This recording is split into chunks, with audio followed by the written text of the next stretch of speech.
Live from Fairbanks, Alaska, the meeting of Pope John Paul II and President Ronald Reagan.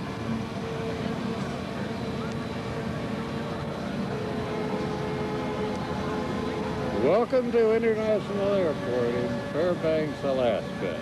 In just a few moments, the plane bearing Pope Paul was set down in a trip from Rome for a most unusual meeting with President Ronald Reagan, who arrived last night from China. Security at the airport is very severe, but just a half hour ago, the airport was closed to all traffic, and the crowd began gathering here about 4 o'clock this morning. Well, good morning, everyone. I'm Robert McCormick, and together with two veteran Alaskan reporters, Father Jim Poole with me and Larry Holstrom, we'll take you along with us through this truly historic meeting. Yes, and Bob, you remember both of these men have been to Alaska before. President Reagan was here in Alaska in Anchorage in November, and Pope John Paul was in Anchorage 3 years ago. But this is their first time to come to the interior of Alaska. That's a big thrill for the people up this way. Larry, you were down in Anchorage when the Pope was there last time. How do you compare the anticipation down there with the anticipation of the folks here in Fairbanks?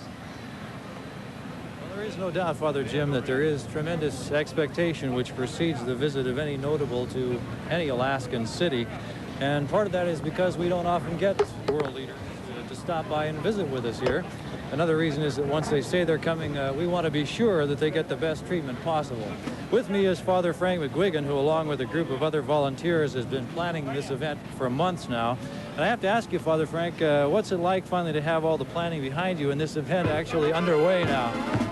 Well, a great deal of gratitude to all the people who worked so hard. We've been meeting every morning now since March the 6th for 6:30 to 10 o'clock in the morning, putting everything together with 11 different committees. How many people are we talking about, Father? We're talking 400 to 500 people putting this together. And what kinds of things have you had to organize? It seems to maybe the layperson that this is a short event, really not that much to it, but an awful lot of planning goes into it, I guess. Everything from construction planning to our liturgy, our power liturgy that we'll be having with the Holy Father today, and also the complete airport construction program out here, the crowd control, everything from secret police to the putting of the dignitaries in the proper place in line. What's your feeling about the way the community has responded to that challenge? There's no place like Fairbanks to put something like this together, Larry. The people are just wonderful. Thank you very much, Father Frank. I know you want to get back to the receiving line. Thanks for joining us, and back to you, Bob and Father Jim. Well, I think the most important thing for us to remember, at least while we're here, is the Pope's schedule is never worked out to the last second, because Pope John Paul very frequently surprises his hosts by taking little unplanned side trips or hanging around talking to the guests. That certainly happened in Anchorage last time the Pope was in the state. I must say, you feel pretty special, though. The Pope has chosen to visit Alaska twice. The rest of the U.S. just once since he became Pope. But last time he was in Alaska, the Pope lingered with his host, and all the schedules went out the window, as you remember. Well, by the way, I want to say one thing about what was said before, that the people of Fairbanks, it seemed to me, have done an incredible job of putting this thing together. It's an enormous job. But be that as it may, we are awaiting now the arrival of President Reagan. He, of course, landed in Fairbanks early yesterday morning, and will be on hand when the Pope's plane touches down, which should be any minute.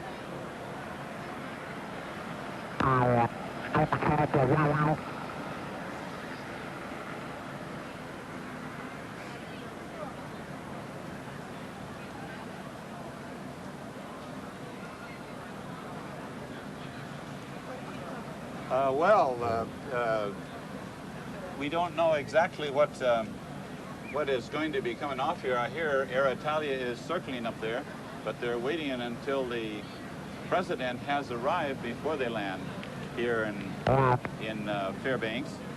So we were watching the crowd out here, and they certainly seem to be suffering a lot today from the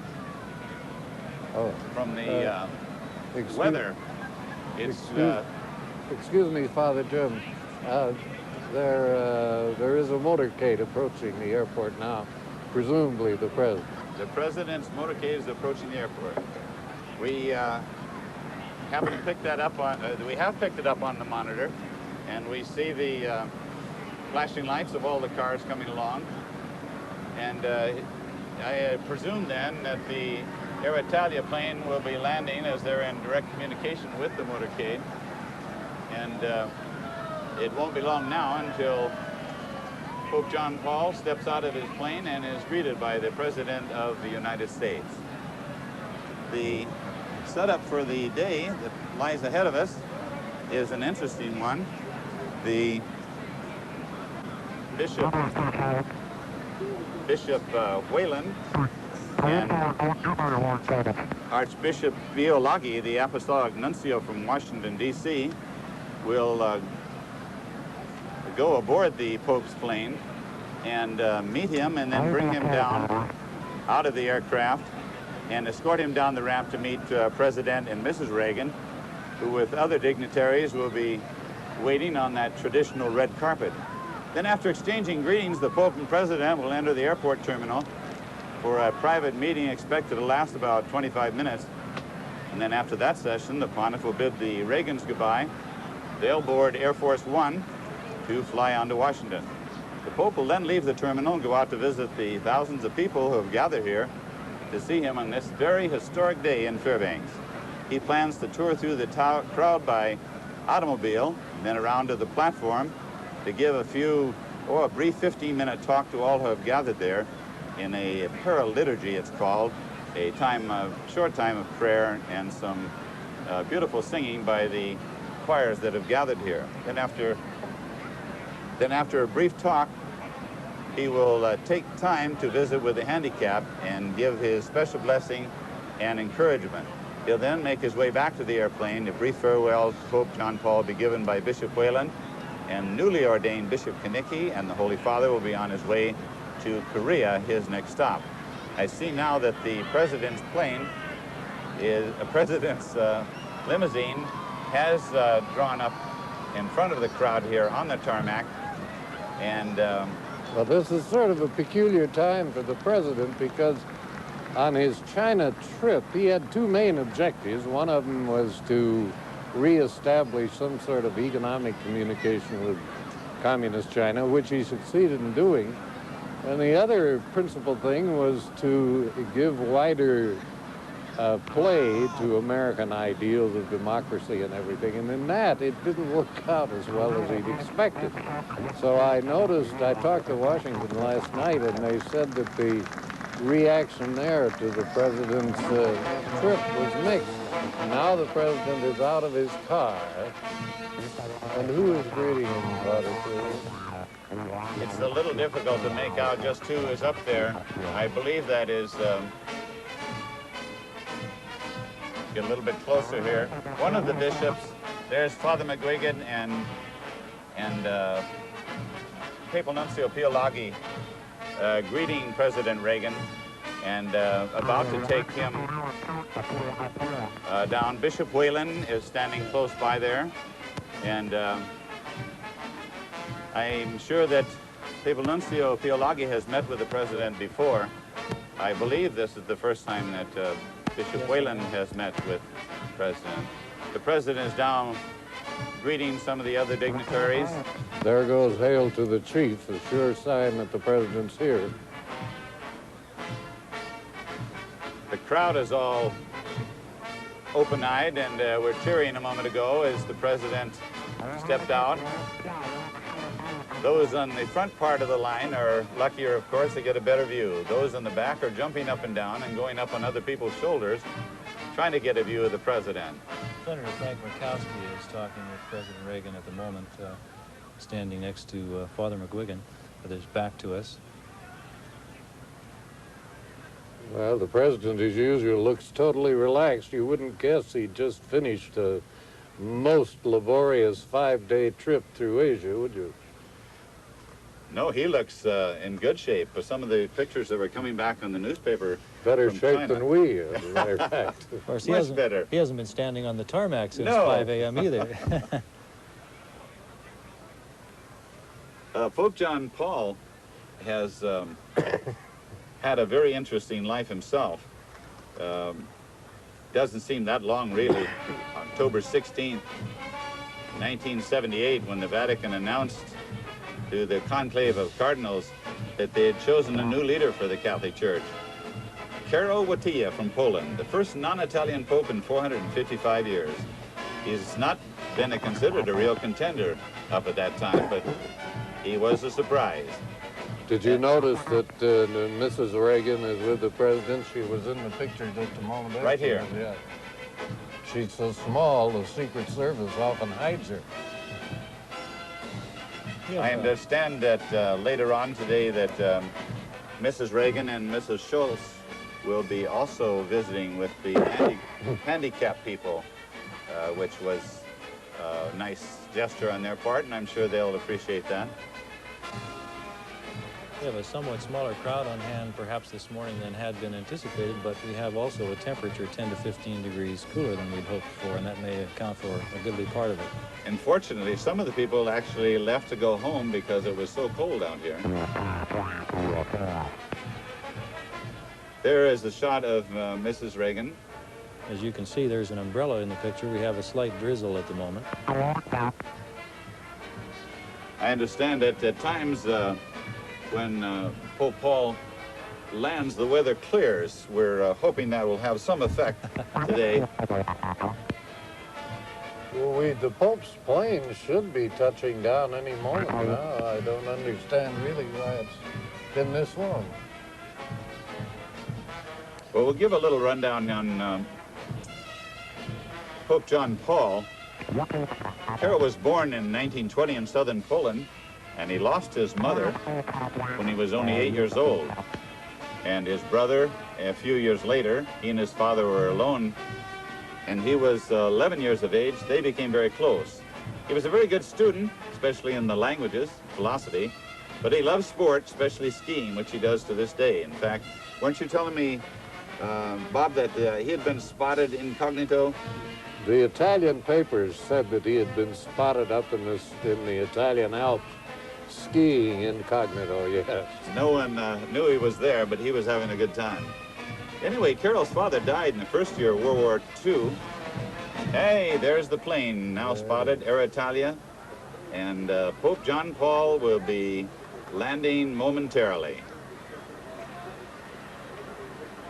The plane is just about to touch down. Karol's father died the first year of World War II, and he had to look out for himself in what was then Nazi-occupied Poland.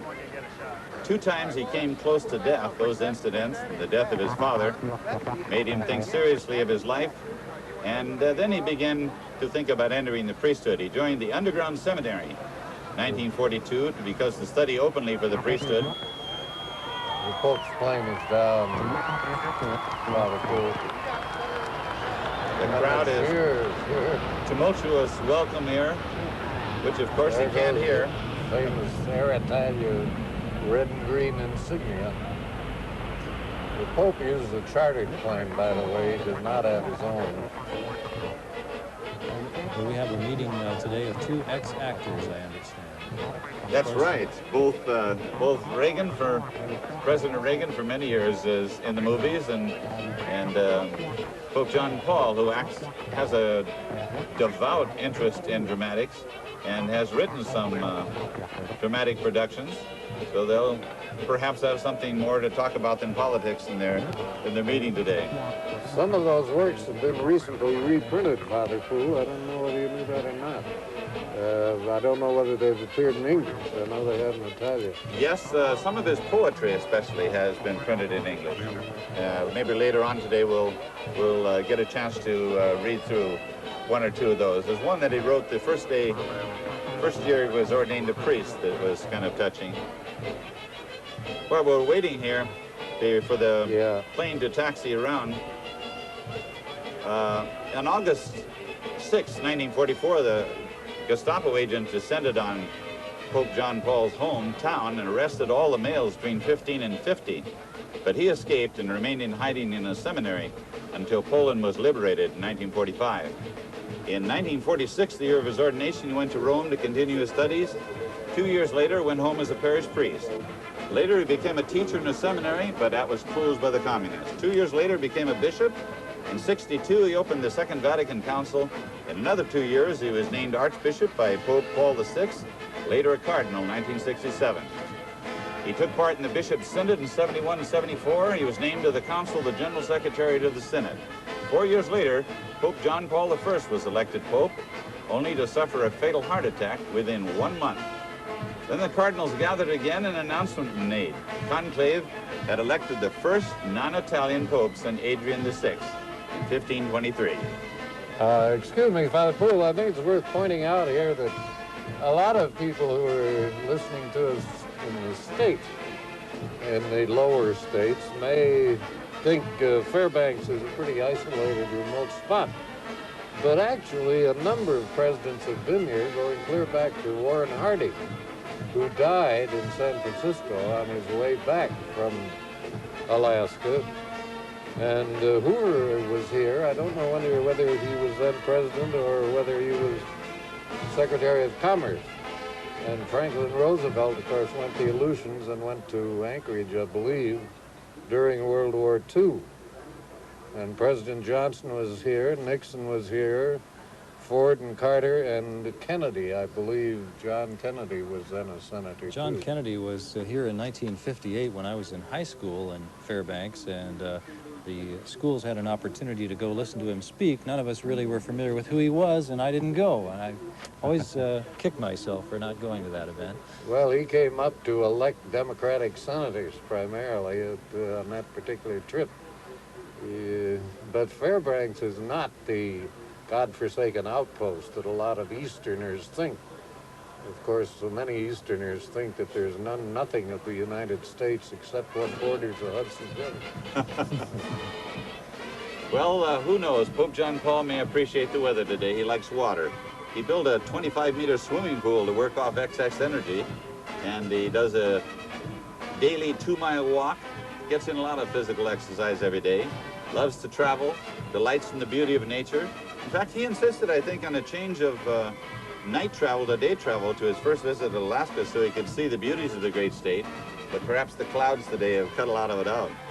When he was a parish priest in Poland, youth groups were forbidden, but he used to take young people out hiking, camping, canoeing, skiing, carried a portable altar, made a cross by lashing canoe paddles together, which I thought was kind of ingenious. He seems to love people, and he loves to be with people. In his 79 visit to the U.S., he spoke more than 50 times, I think, in 6 American cities. So that's quite a schedule. Oh, he is certainly the most peripatetic pope we've ever had, isn't he? He's fast rolling up the miles to get the record. It was 100,000 the last time I checked. And I think it's over that now. Oh, I'm sure it is. It'll be a lot more than that by the time he gets through with Korea and wherever else he's going on this trip.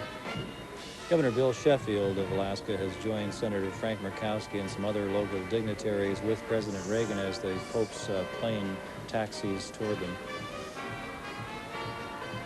This is, of course, not the kind of weather that we would have ordered up for the occasion today. but we'll have to make do with what we have. There comes the Pope's plane now up to the debarkation point. I believe they're going to wheel over the two big ramps to the Pope's plane. Isn't that what you said, Father? Right. I think they'll come down the ramps. They won't go in through the regular tunnels. Continuous entertainment over a time span of about 5 hours is being provided here at the Fairbanks International Airport for those who have gathered for this visit of Pope John Paul and President Reagan. The program started at the unusual hour of 6 a.m. this morning as the first busloads of Fairbanksians and visiting Alaskans unloaded here at the airport. As no parking of private automobiles was permitted, the huge crowd had to be bused from the outlying parking areas. Understandably, the choral and instrumental groups were vying for program position, which would allow them to perform when the Pope and President Reagan are present at the airport. Settle the matter in a very fair way. I understand the program chairman had arranged for the various groups to draw for position to who would be playing when they were actually present. John Paul II is going to be on the stage at the airport when the Golden Heart Catholic Choir of 100 voices and Children's Choir of 40 from the Immaculate Conception School here in town will be. And the president now is moving over towards the Pope's plane. Am I not correct? Isn't that what he's doing? Yes, and Governor Bill Sheffield is on his left, of course, Mrs. Reagan to his right.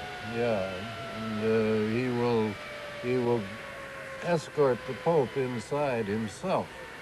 That's really quite a rare occasion to have an impromptu sort of street corner meeting between two great world leaders.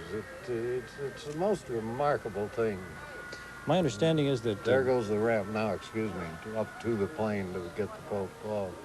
Father, is my understanding that Bishop Whalen will ascend the stairs of the plane and greet the Pope first. Bishop Whalen and Papal Nuncio Pio Laghi, I believe, will go into the plane and escort standing right next to Nancy Reagan there is the Papal Nuncio Pio Laghi, who I believe also is if hasn't been, will soon be the ambassador to the United States.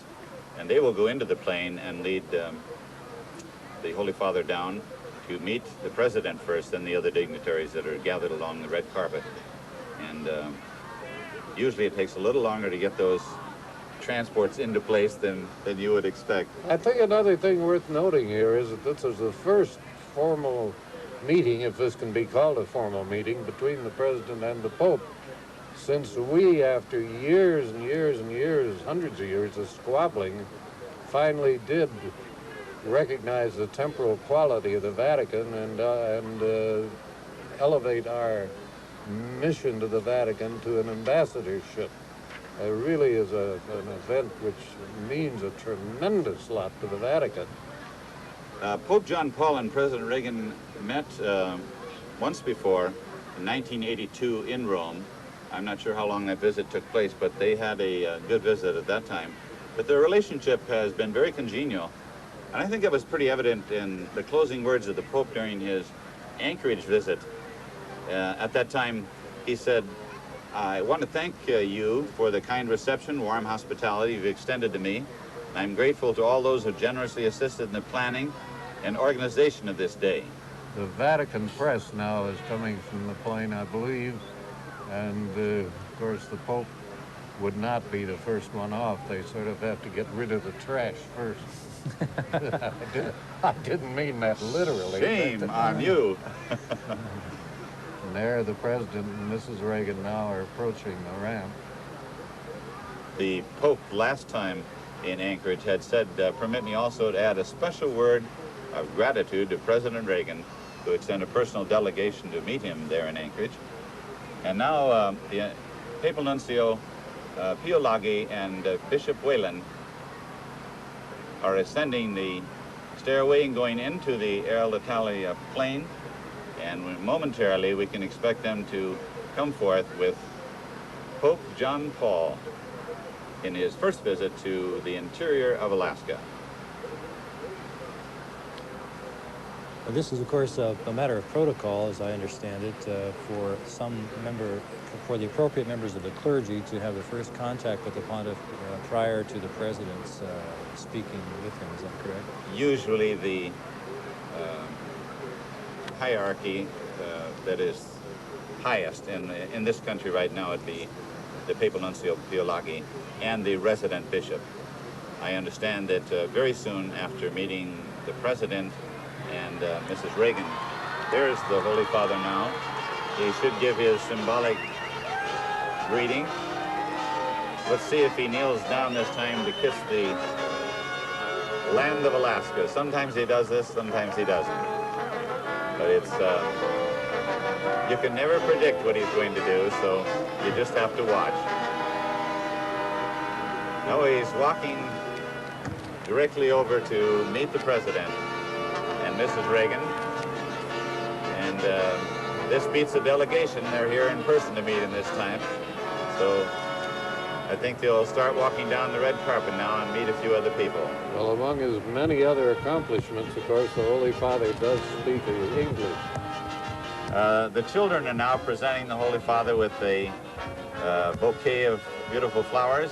And you'll notice that the Holy Father bent over and gave the little girl a kiss, which she probably will remember most of her life. Father McGuigan giving the Holy Father's ring the traditional kiss.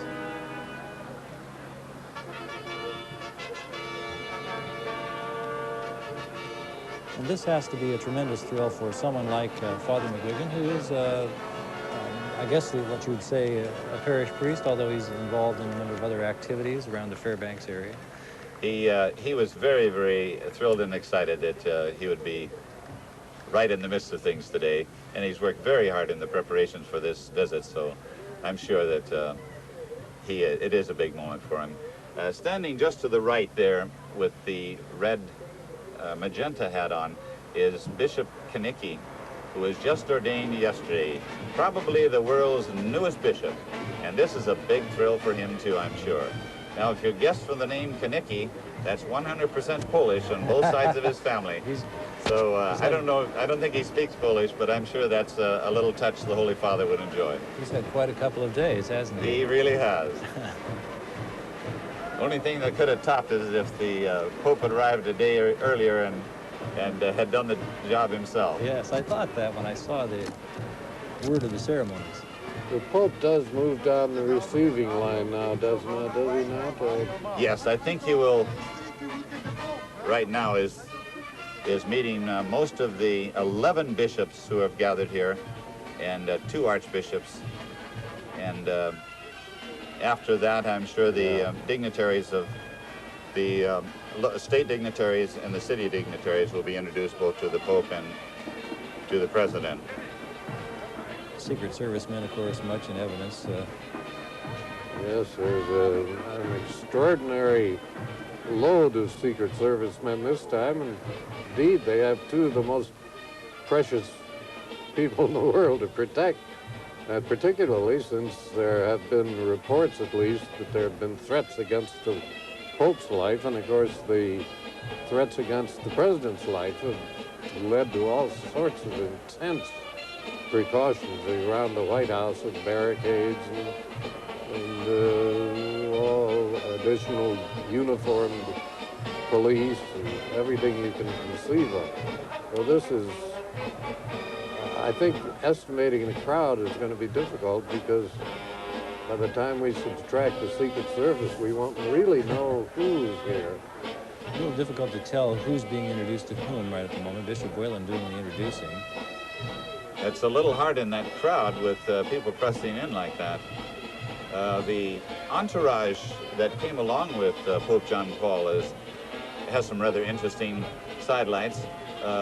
With the President, of course, is a large entourage also.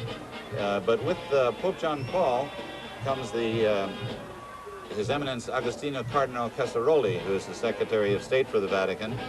His Eminence Agnello Cardinal Rossi, who's a prefect of Sacred Congregation, and the prefect of the Papal Household, and the personal secretary of the Holy Father. And you have the Master of Ceremonies, officials, and the Secretary of State, and some rather interesting personal valet to the Holy Father, the Center for Vatican Television, Center for Vatican Radio, and papal photographer, the captain of the Swiss Guard. I thought that was kind of interesting, along with the lieutenant of the Swiss Guard. I doubt if they'll be in full regalia today. They'll probably just be in lay dress. But they have the assistant in the Office of Security, and the crewman for Vatican Television, and aboard also Mr. William Wilson, U.S. Ambassador to the Holy See, and Mr. Joasu, the Korean Ambassador to the Holy See. Mr. Wilson will terminate his flight in Fairbanks, while Mr. Joasu will continue on to Seoul, which is the next stop for Pope John Paul. How long is this trip to be, Father Poole? I don't really know. That's you mean Well, you don't know the either. trip of the Pope? Yes, Pope's trip. I must confess I don't know either, Bob. But this really has been an incredible job of organization. As you watch the President and the Pope go down that receiving line, everything moves so slowly. You know, in a big city like Washington especially, or New York or San Francisco, they're accustomed to these jamborees. But Fairbanks, it could hardly become a routine. And yet I haven't seen a single major glitch. I'm sure there have been some, but they haven't been obvious. There have been people like George Sunborg, who has been president of the local Catholic school board and involved in a number of Catholic activities over the last decade or so, who have spent literally all their time over the last month planning this event. John Hajdukovic, many others I could mention, who certainly have made a Herculean effort to make sure that it goes off without any major hitches. The crowd's been in good spirits too, in spite of the fact that they had to show up very early in order to get a good viewing opportunity, with the exception that when some of us reporters were standing in the line of sight between them and their camera angles and the Pope's plane, they got a little testy about that occasionally and told us in no uncertain terms that we were blocking their view. You can scarcely blame them. No. The Pope's visit after his plans after this, when the Pope takes off from Fairbanks, he's going to continue on to Korea, where he'll meet with the South Korean bishops, also visit with the South Korean president. He'll make a number of public appearances, public masses, visit the lepers on the island of Soroko, and preside at the ordination of a group of young men being ordained to the priesthood. Then take off on May 7th for New Guinea, the Solomon Islands.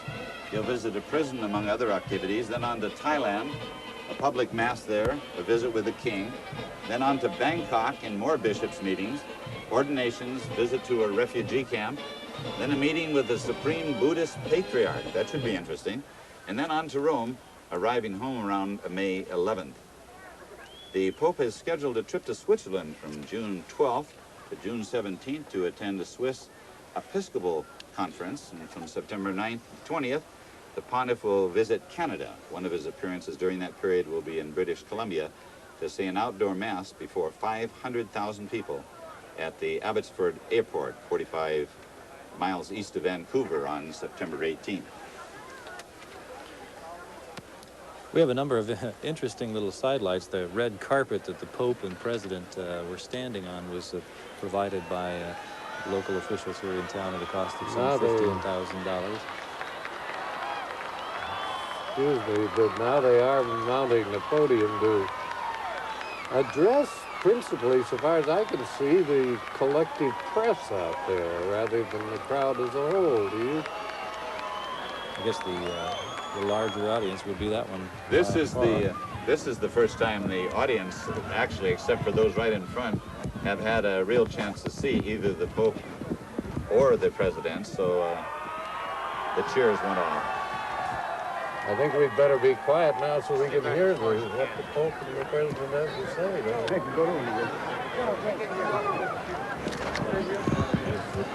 Cheering stops. I want to welcome Your Holiness to the United States. Oh.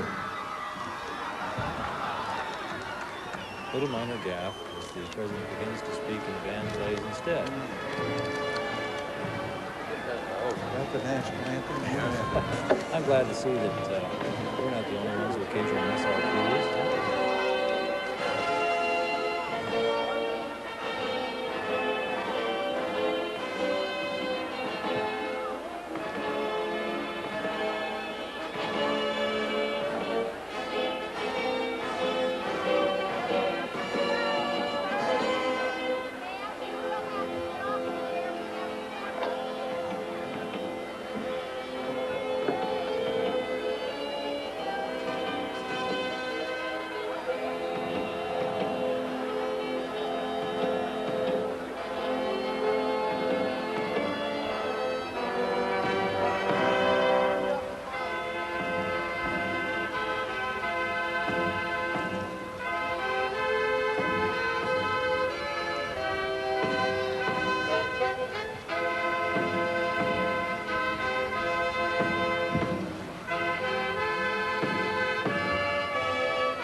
Well, now, I want to welcome Your Holiness to the United States, and on behalf of the American people, say how pleased and privileged we are to have you among us. We're just returning from a mission of peace, and I can think of no more fitting close to this journey than to be here in the presence of Your Holiness, who has worked so diligently for recognition of the rights and dignity of the individual and for peace among nations. I can assure you, Your Holiness, the American people seek to act as a force for peace in the world and to further the cause of human freedom and dignity. Indeed, an appreciation for the unalienable rights of every human being is the very concept that gave birth to this nation. Few have understood better than our nation's founding fathers that claims of human dignity transcend the claims of any government, and that this transcendent right itself has a transcendent source. Our Declaration of Independence 4 times acknowledges our country's dependence on a supreme being, and its principal author and one of our greatest presidents, Thomas Jefferson, put it simply: the God who gave us life gave us liberty at the same time.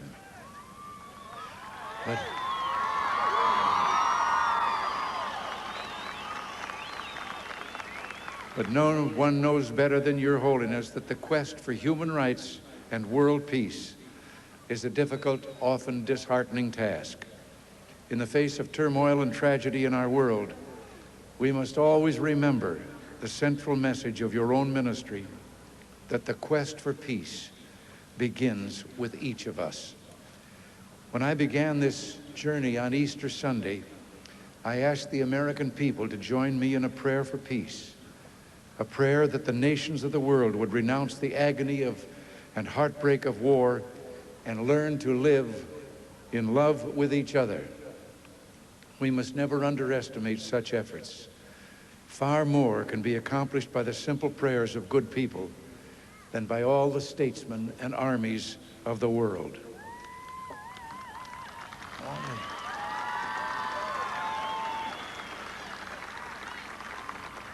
Only when the fellowship of all men under the fatherhood of God is recognized and acknowledged, only then will the world finally know true peace and understanding.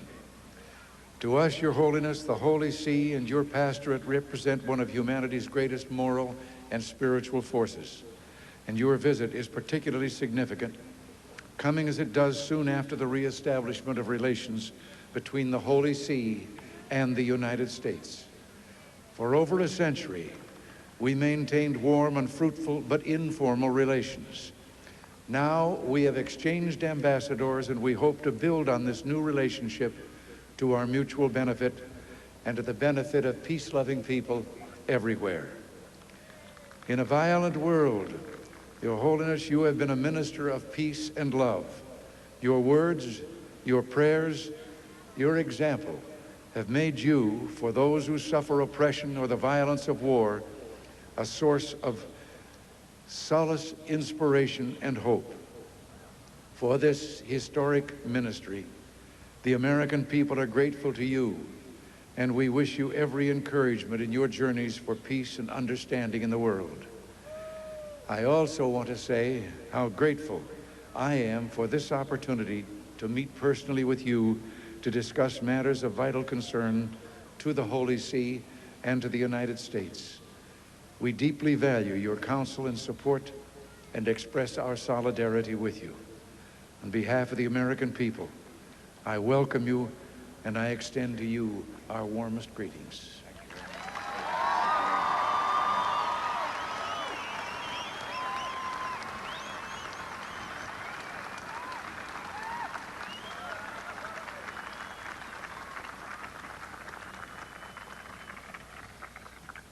Praised be Jesus Christ.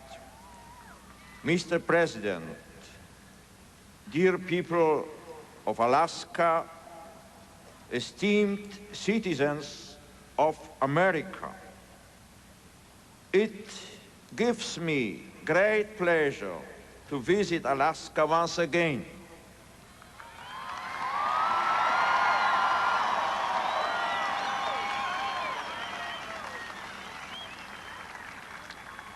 And from this northern state to send a greeting of special warmth and affection to all the citizens of the United States of America. As you know, today I have begun a pastoral journey that will take me to Korea, Papua New Guinea, the Solomon Islands, and Thailand. And I am delighted that this pilgrimage enables me to stop here in Fairbanks and to be among you.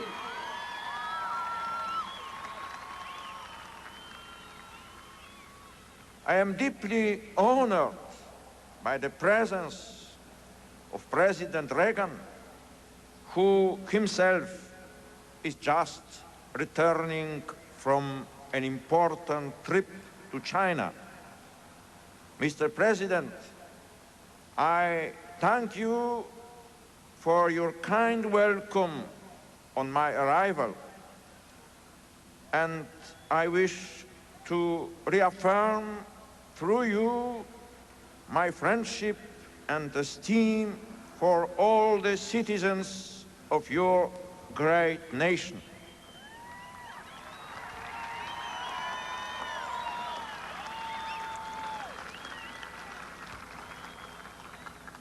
My thanks go as well to Bishop Whelan for his much appreciated invitation to the Diocese of Fairbanks.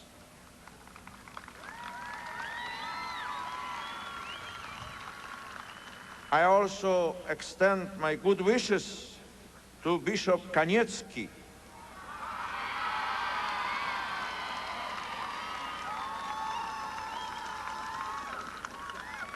and I pray that the Lord will grant him many joyful years of service to the Church.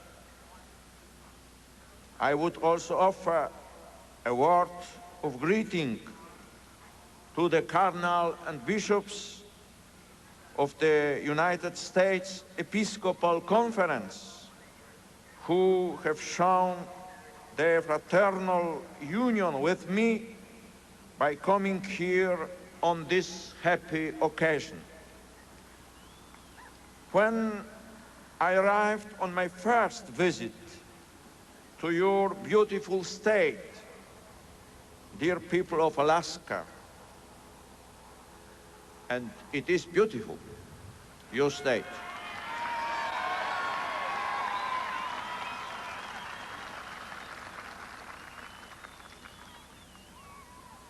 I remember being welcomed by a lovely little child, Mary, who reached out and handed me a bouquet of forget-me-nots, your state flower.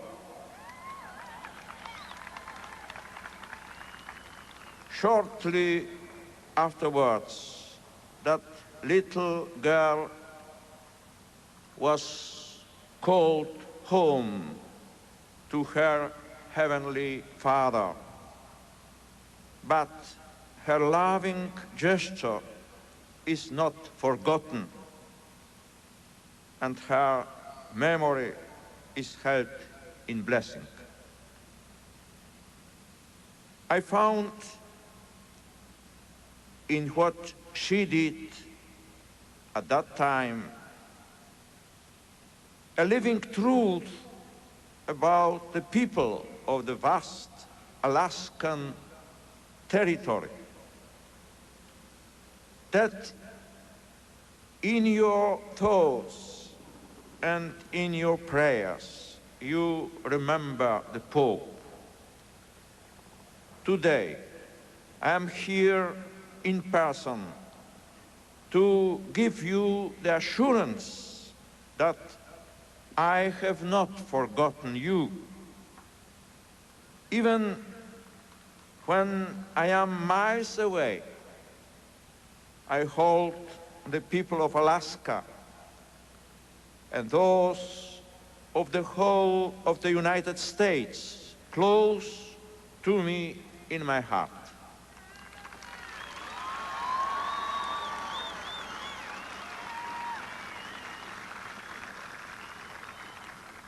I do not forget you, for we are linked together by bonds of friendship, of faith, and of love.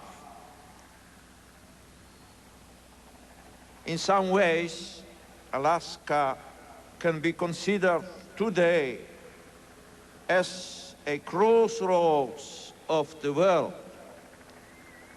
President Reagan is returning from visiting the beloved people of China, even as I am making my way to a neighboring area in the Far East.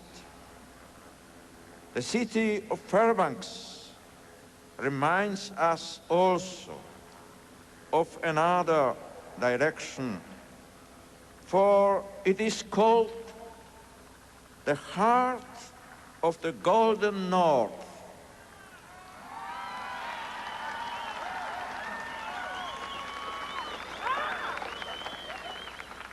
Here, in this vast state, 65 languages are spoken, and peoples of many diverse backgrounds find a common home with the Aleoids, Eskimos, and Indians.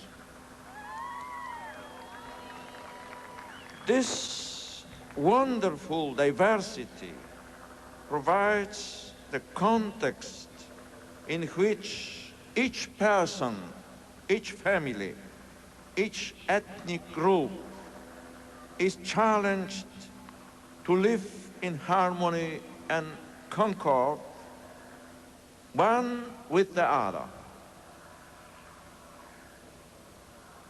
To achieve this aim requires a constant openness to each other on the part of each individual and group, an openness of heart, a readiness to accept differences, and an ability to listen to each other's viewpoint without prejudice. Openness to others, by its very nature, excludes selfishness in any form. It is expressed in a dialogue that is honest and frank, one that is based on mutual respect. Openness to others begins in the heart. As I stated at the beginning of this year in my message for the World Day of Peace, if men and women hope to transform society, they must begin by changing their own hearts first.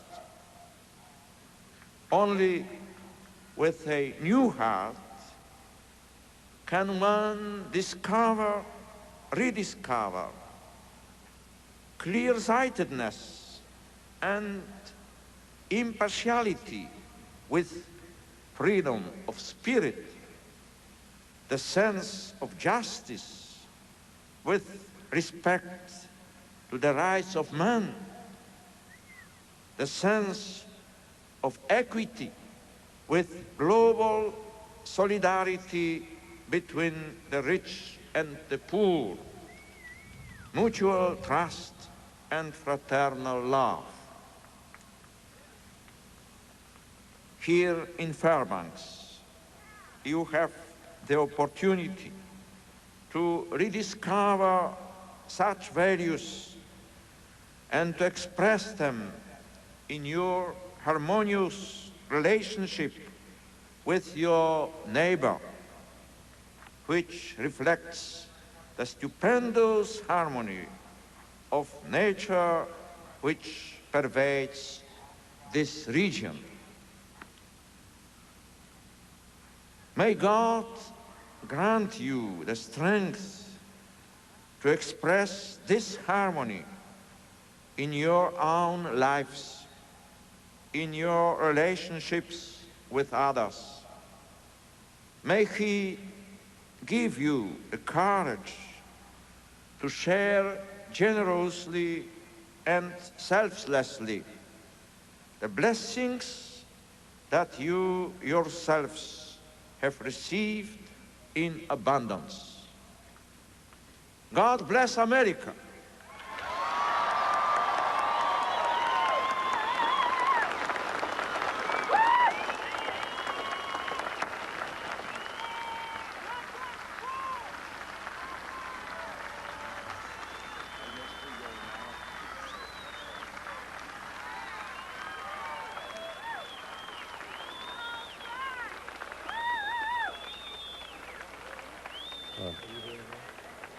Yeah.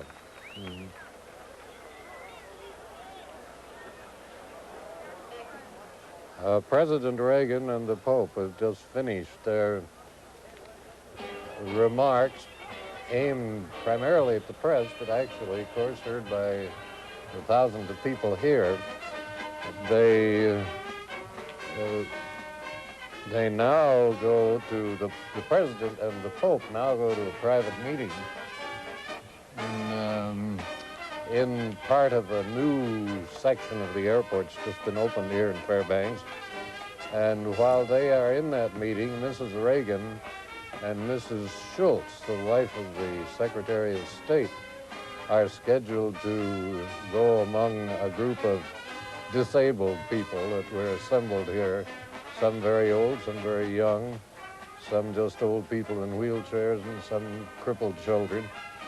Bob, you were a long time present at the White House and followed how many presidents? I've lost count. 3 or 4 of them. What would you guess or surmise might be some of the subjects that might come up at this meeting between the President and Pope John Paul? Well, I don't know. I suspect that His Holiness is going to be primarily interested in what sort of a deal we made with the Chinese, if any. I don't mean deal in a pejorative sense. I mean what sort of arrangements we made, particularly economic, because after all, the Pope himself is going to Korea, which is also deeply interested in the economic situation in all of Asia. So the two mesh together so that I imagine, I would guess, His Holiness would ask probably a lot of questions. I would guess also that this whole new exchange of ambassadors, being this is the first time they've come together, that will also be a topic that'll be on the top of the list. Well, I can assure you that was thoroughly talked out before it was ever done, and there was an interesting, I don't like to talk this way, but there's an interesting little thing. I had to go to the Vatican once many years ago as sort of an unofficial White House emissary, and the one thing they beat me over the head about was when in the world is the United States going to appoint an ambassador to the Vatican? And I was meeting with rather top members of the hierarchy, but that was the one primary subject on their mind. I don't think many of us realize how important this is to the Vatican. It certainly is historic and something that is anticipated and perhaps argued against now, but perhaps in a few years will be seen as something that will be very helpful to both countries. I think they're about to go inside now, aren't they? Okay, there's 2 flights of stairs they have to go up inside before they can show up on the inside cameras that will pick them up. And also, I think, I'm not sure whether there's to be a photography session at the very beginning of the meeting between the Pope and the President or not. This has been talked of, whether the photographers would be allowed in for a few brief moments and then close doors for their meeting. But nothing for sure has come up on that. Bishop Whalen, who has looked forward and planned so hard for this day, has himself visited with the Pope quite a few times. In 1979 he was over there, where he met the Pope in Chicago, and when all the bishops of the United States gathered to meet him. In 1982 he visited during the pilgrimage of the Anchorage choir that was invited to Rome by the Holy Father, and took him up on his... Now we're at the upstairs interior of the Fairbanks terminal, and the Holy Father is about to enter, I believe, with President Reagan, with dignitaries local and dignitaries hierarchical gathering around. We might mention at this point that this feed, which had begun as a local feed, is now, of course, going all over the country and the world. And wildlife through the state satellite system, courtesy of McCaw Communications. And we're reaching far more people than we originally thought we were going to when this telecast was thought of. Well, after all, this is a very, very big story, the President and the Pope meeting. I'm a little surprised so many people here in Fairbanks seem to underplay it. They don't seem to realize the global significance of it. Well, it's a little hard in Fairbanks to, when you don't get this many visitors of this caliber, to build to it. But I suppose the next 2 or 3 times something like this happens, though. But they have done a tremendous amount of preparation for this visit. Oh, and, we're a provincial bunch up here, you know. Yes. I haven't seen... I didn't mean that. You know it. These men from Washington. Right. Those East Coasters. Smart aleck Easterners. Here are some of the handicapped people in the room assembled upstairs in the terminal. We haven't seen the Holy Father or President Reagan enter the terminal yet. They're still waiting. And these people, of course, have come from all over Alaska, and especially from the Fairbanks area, and each of them is expecting their very special moment of being with the Holy Father, which will come a little later. Mrs. Reagan and Mrs. Schultz will first of all be visiting with the handicapped, and after the meeting, then the departure of the President, and after the paraliturgy and the visit with the crowd, then the Pope will then come to this room to visit himself personally with the handicapped. The Pope makes a very particular point of doing this in all of his stops worldwide. He walks among the wheelchairs and chairs of seriously handicapped people whenever he visits anywhere, and he certainly will be doing that here. Examples of the handicapped who will be given special quarters. They were given special quarters at the terminal are children who are retarded, who need constant care, wheelchair patients, the elderly, 75 or over, who can't tolerate standing for several hours. And, so far, many handicapped people have shown up here and are waiting for their special moment, which will be probably another hour from now. We still haven't seen Pope John Paul and President Reagan enter into this room, and we're not sure whether perhaps they may have detoured and gone directly to their own... I think it may well be that their meeting is already underway at this point. Could be.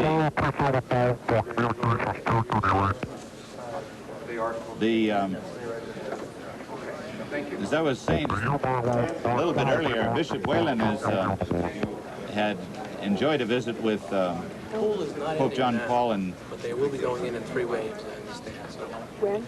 In 3 waves they'll be going in, so I've just talked to... In 1983, he had an ad limina visit in Rome when each bishop has to come to Rome for a private audience, and he enjoyed the privilege of celebrating Mass with the Holy Father. And then he said something was even more interesting. He was invited for lunch and enjoyed that a great deal, where you just sit there and chat instead of being so formal as some of the circumstances lead them to be. There's Mrs. Reagan now entering the terminal upstairs, and I believe on the arm of Father McGuigan. And she is going to, I believe, now start to visit with some of the handicapped people in the terminal. We have no direct way of knowing whether the President and Pope John Paul are in this area yet or not. But Nancy Reagan, I believe Mrs. Schultz, will now be visiting with the handicapped people, and she also has an excellent reputation for taking great interest in the handicapped and those that have difficulty with life. Presumably, the Pope and the President have already started their private meeting. It's in the new room, which you probably know more about than I do. It's just at the corner of this room where the handicapped are, and they could have slipped by easily into that room without the cameras picking them up. Now this, you may notice on some wide shots that the terminal itself appears to be rather bare, and that's because it's still in the final stages of construction. The interior appurtenances to the terminal have not yet been installed, and so what we have basically is a heated but empty, large area. The room where the President and the Pope are meeting has been completely and rather lavishly furnished, a lot more lavishly furnished than the Pope's own quarters in the Vatican. I don't know whether you've seen them or not. I haven't, but they're very simple. They're very, very chaste, I guess is the politest word I could use. I think the furniture for this room have been loaned for the occasion, but it's very, very nicely furnished. I believe we'll be going outside in just a moment here, but at the present we're watching Mrs. Reagan and her visiting with the handicapped people here, and I wish I was the fashion editor. I'd give a little rundown on what Mrs. Reagan is wearing here for the benefit of the women listeners, but she always seems very attractive and very gracious with all the people she deals with. I don't know whether we are picking up Mrs. Reagan's audio remark, which is making some informal remarks to the crowd gathered. Good to see you, Bert. Mrs. Reagan, of course, is not sure either. In terms of being with her husband all through his political career and as an actress herself in the years past.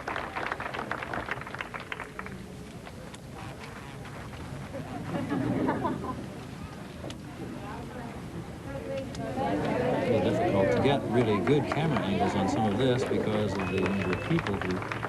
I believe she's bidding farewell, however, to the handicapped people and walking back to the other end of the terminal, and probably will be going outside for a few shots and seeing what's going on with the crowd and maybe some of the entertainment outside. Well, the crowd, by the way, this is a very dull period for the crowd, because very little's going on outside. The President and the Pope are in seclusion, so to speak, and Mrs. Reagan, we've just seen what she's doing.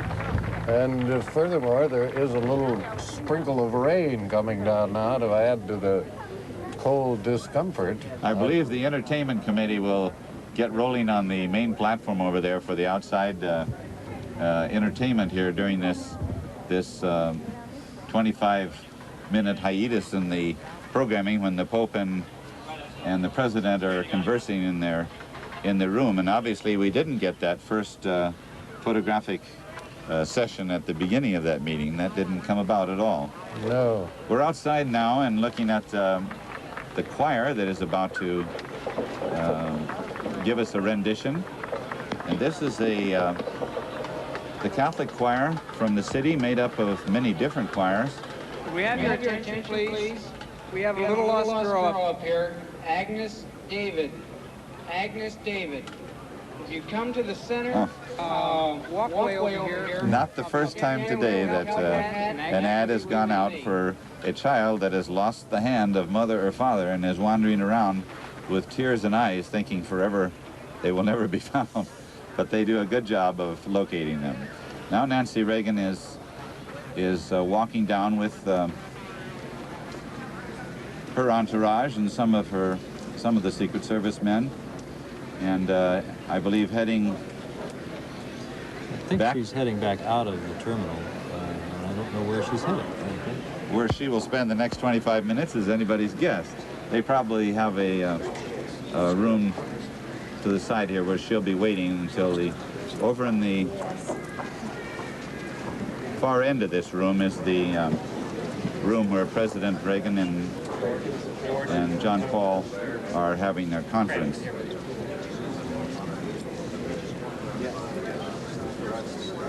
It was interesting when Bishop Whalen visited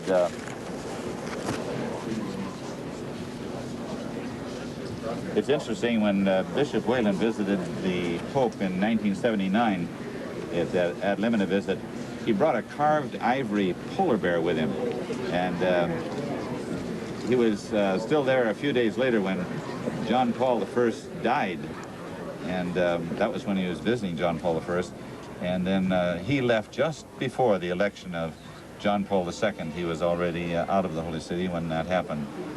Kind of interesting facts on kind of the human side of Pope John Paul. The rumor had suggested that Carol Wojtyla had married at one time in his life.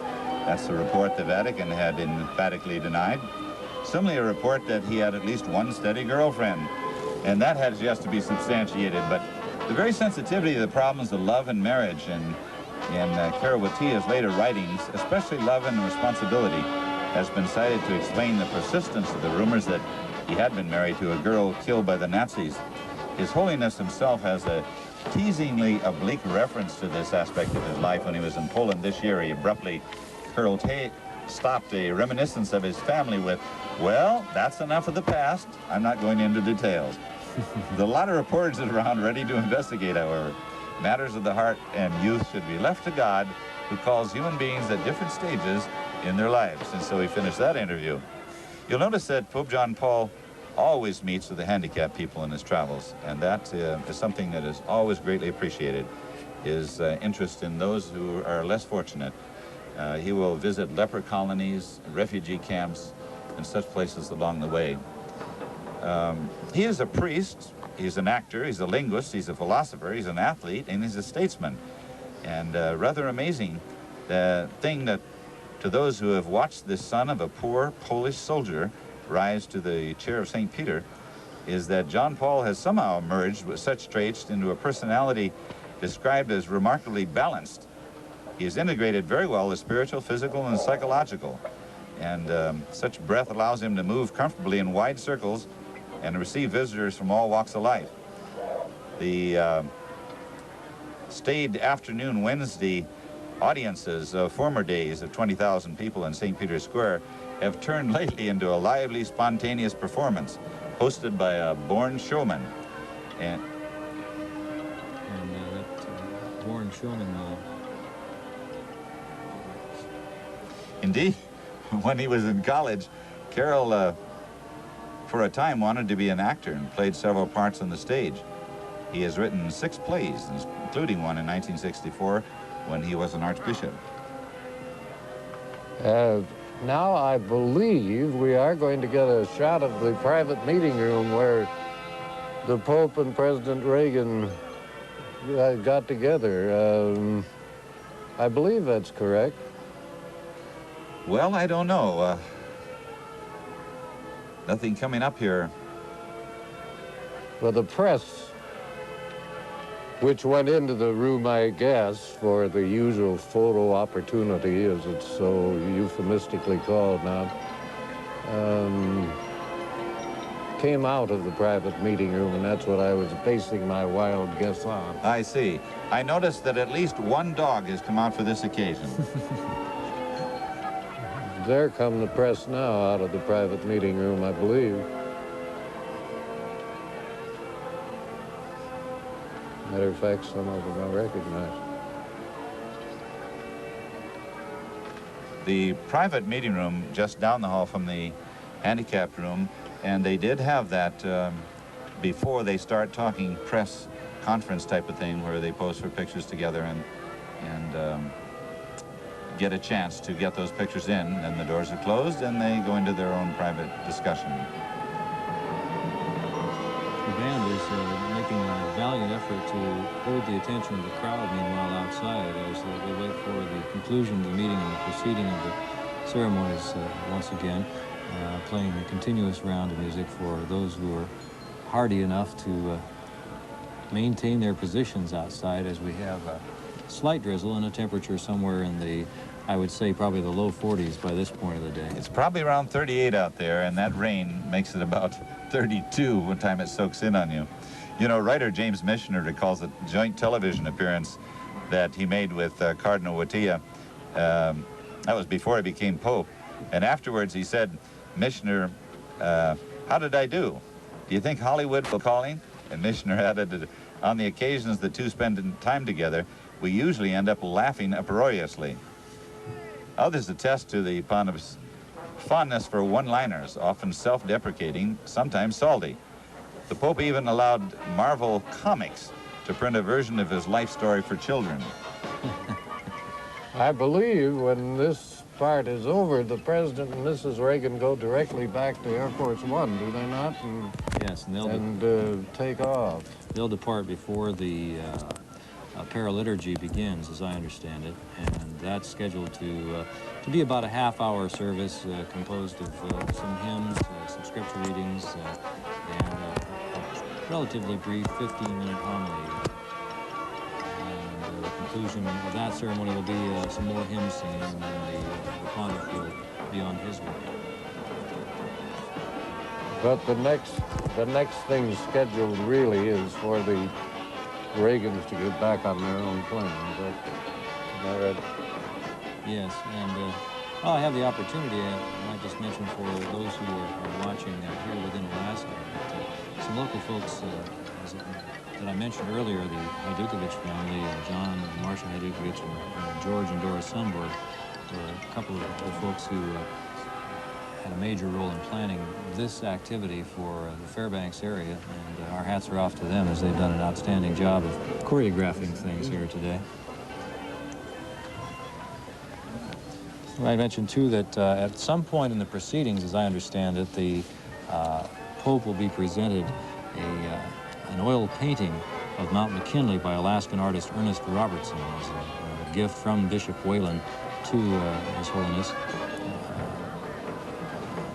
Yeah, these gifts, I understand, there's always a lot of gifts that are offered to the Pope, but that is the one gift which the diocese will be presenting, and the only one which should actually be allowed to be handed to him during his appearance at the airport. And I believe that will be given just as he is about to depart. Under guidelines laid down by officials entrusted with the Pope's security during his stop, all of the gifts which organizations or individuals wish to give the pontiff must be screened in advance, and arrangements have been made by the Papal Visit Committee here to receive any gifts and have them screened, packed, either for transport aboard the Pope's aircraft or shipment at other times to Rome. But as I understand it, Father Jim, they are going to sneak in another painting. I shouldn't say sneak, that's not the appropriate word, but arrangements have been made, I guess, to present a Byron Birdsall rendering of what's known in Fairbanks as the Little Church. Aha, I saw it. That's the beautiful shot of the Immaculate Conception Church with the moon just above it. Mm-hmm. And so they're going to get that in too. In a private, quick ceremony, I understand, inside the building before he comes back out, yes. Some of those gifts, although presented, are not taken along. They're shipped later. I know in Anchorage they presented the Holy Father with a kayak, and that presented such a problem that I believe the kayak is still in Anchorage, trying to get its way over. The television and press, a good many of the television and press photographers, the cameramen, have already come outside, so they must be anticipating at the President there at the foot of the ramp on Air Force One. They're apparently anticipating the arrival of the President pretty quickly. They don't like to stand out in the rain and the cold any more than we do. This is the Fairbanks I found has sort of been a little magnet for presidents. I asked for some information on it and was given a release on it from George Sundberg that you talk about so much. And the release says that 4 presidents have come up here while they were in office, and 2 others became presidents after they were here. And I think you need it, Jim. Bishop Robert Whalen of the Fairbanks Diocese, the man who is escorting the Pope through the various meetings arranged for him, is generally giving credit for convincing John Paul II to visit Fairbanks on his way back from the Far East. But the bishop, in his usual understated style, says our geographic location was probably the determining factor, as we see in this pre-recorded interview. Again, please. We have Andrea Morton up here. Andrea Morton. For us, we're very fortunate being here in Alaska in a spot where it's convenient and in a way necessary for a stopover. It's just a technical stop on a long trip that the Holy Father is making. And I'm grateful for the fact that the planes are not made in such a way that they can go nonstop from Rome to Korea, and that they have to stop someplace for refueling, and that Alaska has been placed so providentially in a place that is convenient for them. You know, short... I'm inclined to think that the explanation lies more in the nature of the town of Fairbanks than in its geographic location. I don't... I happen to like the town. Yes, it is in the interior. And as I was saying, I don't think mere geography would draw 4 presidents while they're in office and 2 others before they get into office, particularly John Kennedy. He came up here, of course, primarily for political reasons, but even that, in a sense, is a tribute to Fairbanks, because he was trying to get senators reelected, and he thought Fairbanks was important. That's right. That's not geography in my book. I think that's Bishop Whalen's humility. You'd mentioned that before, and I couldn't help but think of it, yeah. This interior Alaska city probably does get more than its share of attention for a town the size of Fairbanks, perhaps partly because of the geographic location, and partly because there's still quite a bit of romance associated with being part of the last frontier and being kind of a rough-hewn town as it is. And also, of course, the Trans-Alaska Oil Pipeline focused a lot of attention on not only Alaska in general, but Fairbanks in particular. Well, since this is my first trip up here, I think, talk with some authority. It's really a throwback to old-fashioned Western towns, and I found it utterly fascinating, and the people perfectly delightful. I hate to dispute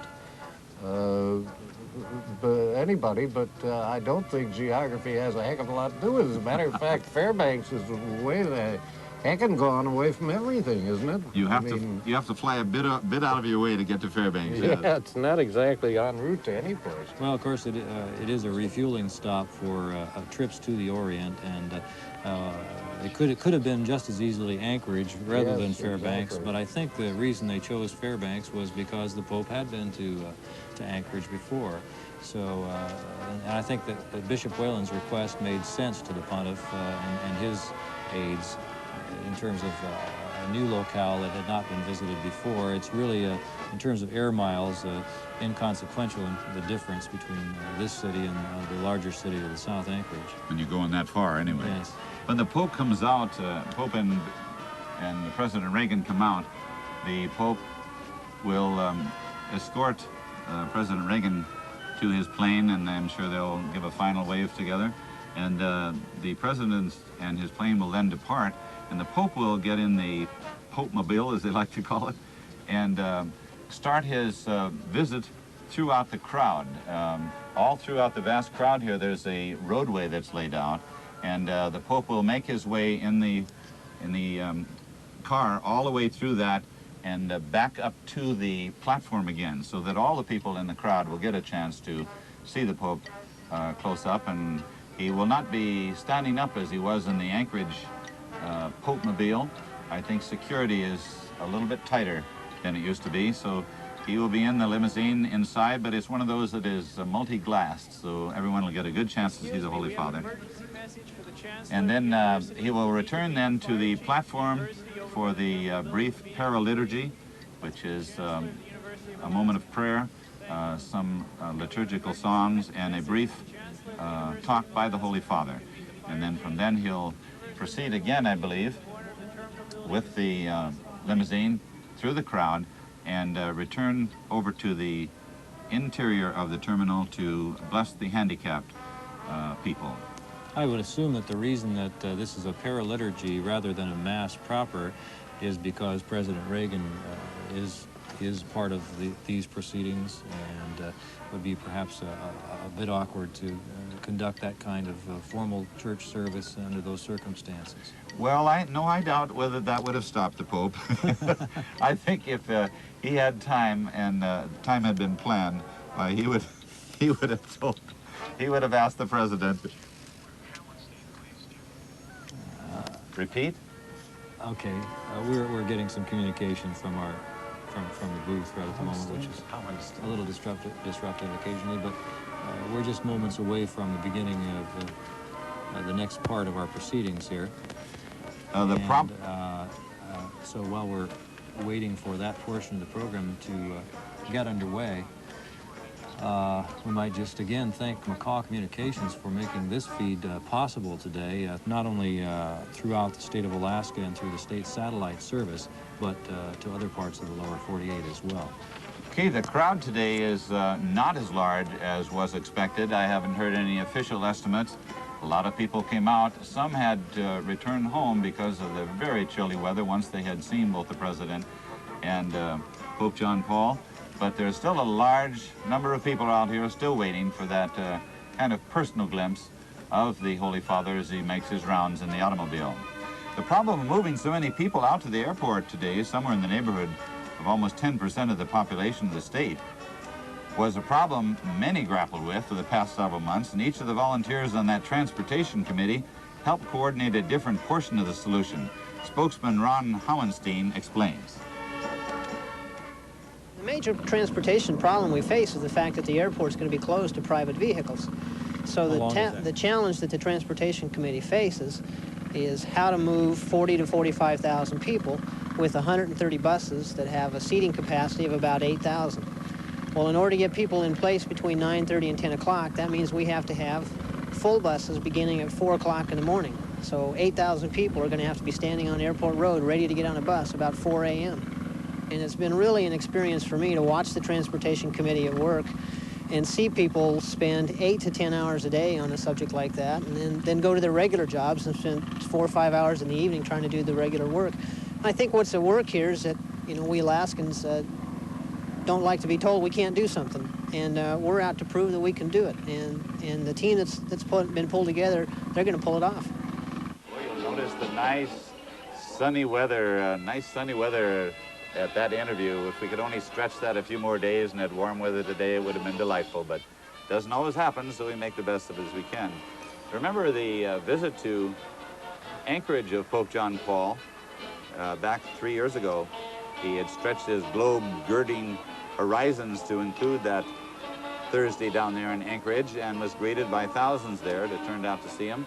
During the 4.5-hour stopover there, which ran more than an hour longer than the Vatican planners had projected, which we can also look for here when Pope John Paul starts visiting with a handicap, John Paul met with clergy and spent a very emotional 20 minutes with a group of handicapped people there. And then he celebrated Mass with an estimated crowd of more than 40,000 at the Anchorage Park Strip.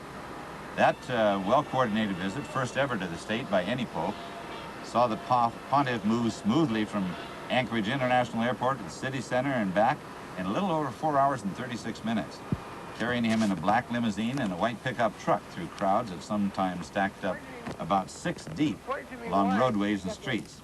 He stopped at Holy Family Cathedral, I remember, for a meeting with the clergy, and the handicapped at Delaney Park for the Mass. That's perhaps the largest gathering ever in Alaska history. his brief address to the clergy gathered in the cathedral nave. There was Oh, 228 Lordy, I know what, I think it would be better if, Catholic Catholic clergy, 40 cathedral staffers, and 29 Catholic clergy. Was an exhortation to spread the message of mercy. I was told. John Paul frequently strayed from his appointed rounds to reach out to crowds and individuals, but was shuttled briskly from the cathedral to the Park Strip Mass. Riding behind a plexiglass shield in the bed of a specially equipped white Chevrolet pickup truck, christened the Popemobile, the pontiff rolled down G Street and turned up the center of the Park Strip, and only snowflakes of the papal visit began to fall lightly in the congregation. John Paul closed the Mass and turned to the singers with the praise, "Wonderful choir." And then he invited all the members to visit St. Peter's Basilica in Rome. Then he turned to the song and invited not only the choir, but all of you from Alaska, noting that the visitors traveling from Anchorage to Italy must change a little in their clothing. And at least the choir made the visit the next summer and sang in St. Peter's Basilica. Well, looks like the rain is, actually I shouldn't call it a rain, the drizzle has picked up just a little bit here today, and we're seeing a few more umbrellas in evidence as people wait for the rearrival of our two honored guests. And noticing some 8-star of gold on a field of blue flags out there. President Reagan made 2 appearances yesterday here, and you know, I've been so busy I haven't been able to find out what happened. Does either of you gentlemen know what went on? Well, I think the main appearances that he made yesterday were on the University of Alaska campus. Where he spoke to a luncheon group yesterday, and I think another gathering also on the university campus later in the day. Of course, he stayed last night at the home of Senator and Mrs. Frank Murkowski, which is some 6 miles from the heart of downtown Fairbanks on a road called Chena Pump Road. It sits along the banks of the Chena River, which runs through the center of the city of Fairbanks, joining up with the Tanana River just past the Murkowski home. It's a rambling ranch-style home, which is unique in this respect. In Alaska, it's one of the few homes which has an outdoor swimming pool. Of course, it wasn't in use yesterday. It's still a little chilly for that.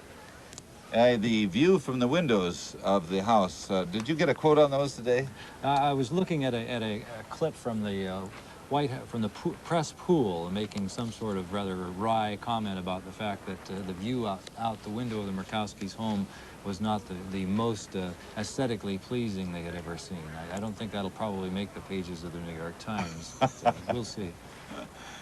You know, it's interesting. The last leg of Pope John Paul Anchorage tour was traveled Alaskan style, as you remember, at the helm of a dog sled and team. The Pope had taken off his skull cap and took control of the team just outside gate 33 at the Anchorage International Airport, and he drove the sled down a 100-foot snow-free stretch of pavement to his plane minutes before his departure. And Musher Norman Vaughn met the Pope with that team sled and dog, and gave him brief mushing instructions before climbing aboard as a passenger. But the pontiff picked up the technique very quickly, Vaughn said. It was a dog handler on the Admiral Richard Byrd Antarctic expedition, 1928-29. Because the track for the ride, a stretch of wet asphalt, was totally free of snow, the snow had been equipped with special plastic runners. That ride lasted about a minute.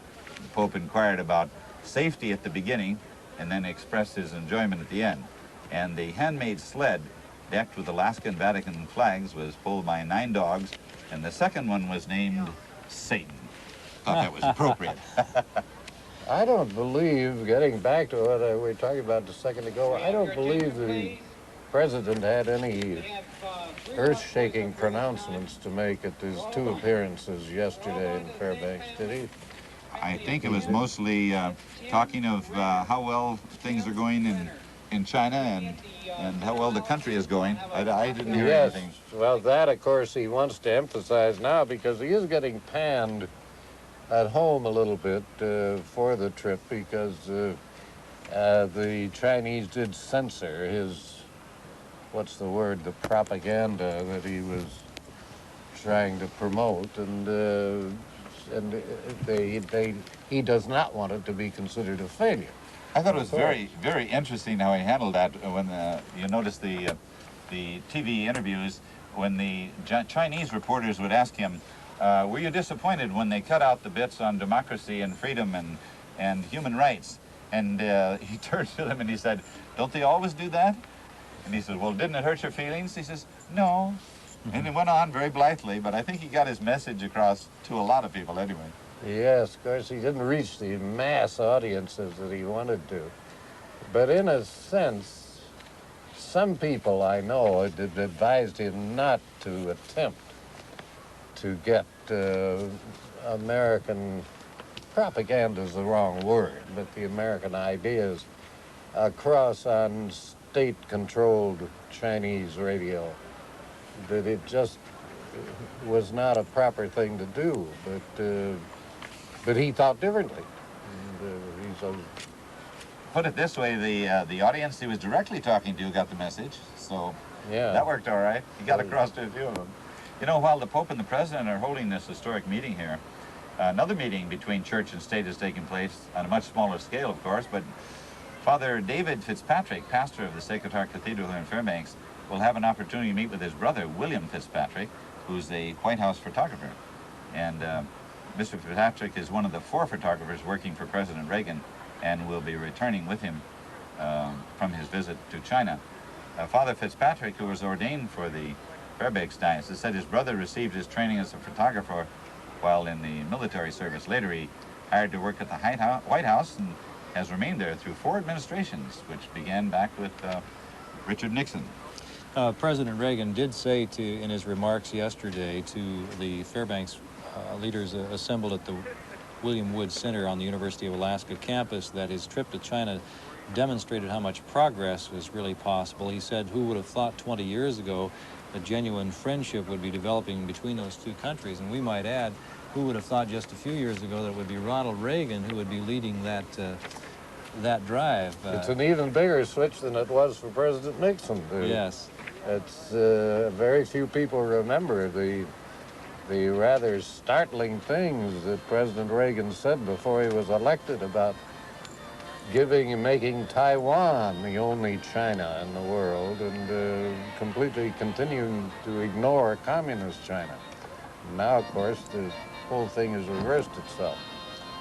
The president did say that during his visit he was impressed with the sincere desire of the Chinese people to strengthen cooperation for the mutual benefit of both countries. And I think we can certainly denote in the coverage that we saw during that many-day period a genuine sense of warmth, friendliness, and hospitality on the part of those who played host to the president. In the excerpt, a couple of excerpts from the homily given in Anchorage, the Holy Father at that time had said that being in Alaska, so richly endowed with the beauties of nature, once so rugged and yet so splendid, he sensed a presence of God's Spirit in the handiwork of creation. And not only did he feel this presence in the inanimate nature, but more so in the precious gift of life in the sons and daughters of Alaska. He was much taken with the people of Alaska and their openness, and really, really enjoyed his visit then, and I'm sure he will enjoy this visit this time also. Well, I think there's no question that he already has. Originally, you know, we were told in Washington this was to be a stopover merely to let the president get a deep breath from jet lag. And then the next thing we knew, the Pope was going to be here too, and it was a big event. It's really quite a thing for a jet lag stop, isn't it? Yes, it is. I'm sure one of the areas of agreement the Pope and the President will have in their discussions today is on the abortion issue, which the President has certainly come down on the side of the official position of the Catholic Church as well as and as well Senator Frank Murkowski of Alaska, who himself is Catholic and an advocate of that particular position too, is supportive of. Okay, the anticipation building in Fairbanks in advance of the visit was heightened because so many community organizations took on a role in the event. The schools contributed banners which were hung at locations around the airport and along some of the major streets of the airport. Monroe High School student Brad Chenard says there were lots of other roles they assumed, as we see in this pre-recorded interview. A separate program where we're going to drive cars and pick up dignitaries and VIPs at the airport, because there won't be enough, of course, not enough rental cars in town to carry all the people who will be coming here. And we sent a list around our senior class, and we're going to pick up people at the airport and take them to hotels and just transport them around town where they want to go, and just as a service from Monroe High School. And we have concession stands we set up there to help, you know, provide some refreshments for the people there, and we set up banners. We signed the banners you saw, and banners and posters to just sort of welcome the Pope and the President and let them know that Fairbanks is appreciative of them coming here. And of course, a student from Monroe Catholic High School, we should mention that that's a student from Monroe Catholic High School here in Fairbanks. It's a small Catholic high school with an enrollment of approximately 150 students.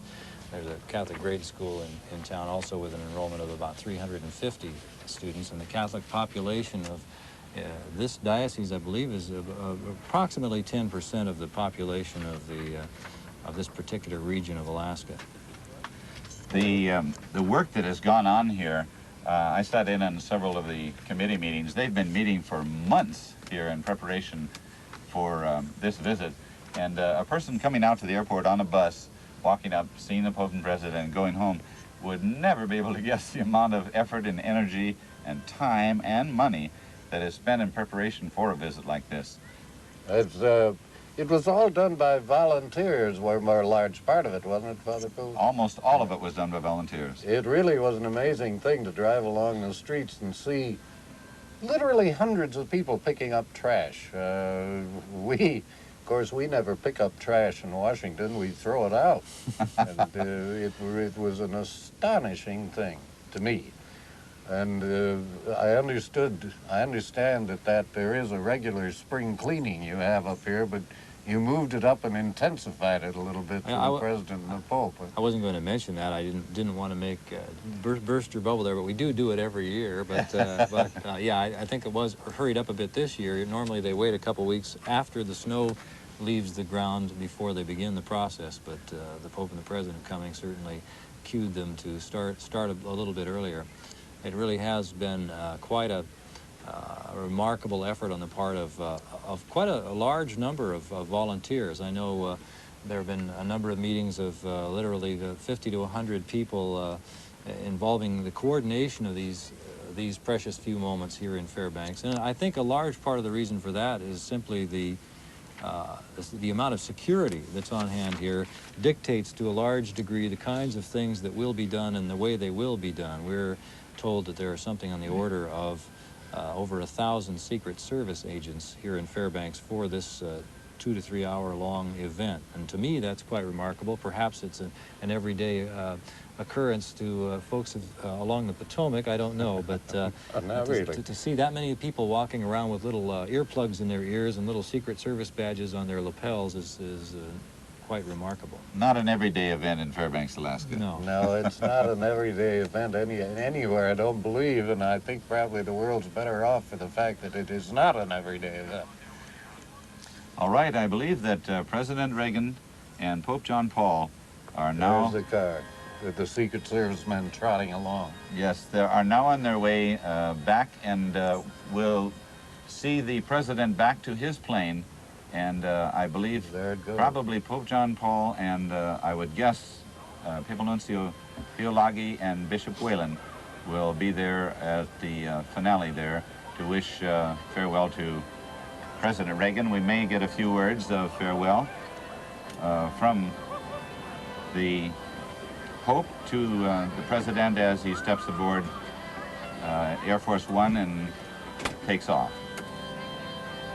And I don't know, I suppose a president is, to a certain degree, gets used to this sort of thing, but then again, I think once aboard Air Force One, probably a rather large sigh of relief is heaved by the President and Mrs. Reagan as well, just to have the tension of the moment and the activities over with.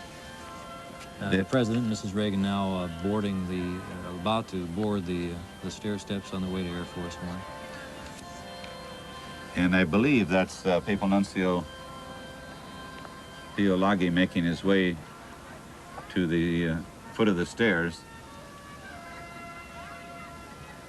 Boeing 707, which has seen lots of use over the last many years. There's the Pope now greeting the President, and this looks like it's going to be a private farewell. They're shaking hands, and I'm sure extending to each other the appreciation for this time of being together. Pope is now saying farewell to Mrs. Reagan, and Papal Nuncio Pio Laghi is extending his wishes also. I would rather imagine that may well be photographer Fitzpatrick just behind the Pope and the President. He has a marked resemblance to Father Dave Fitzpatrick. The flash in the background there. Right. Oh.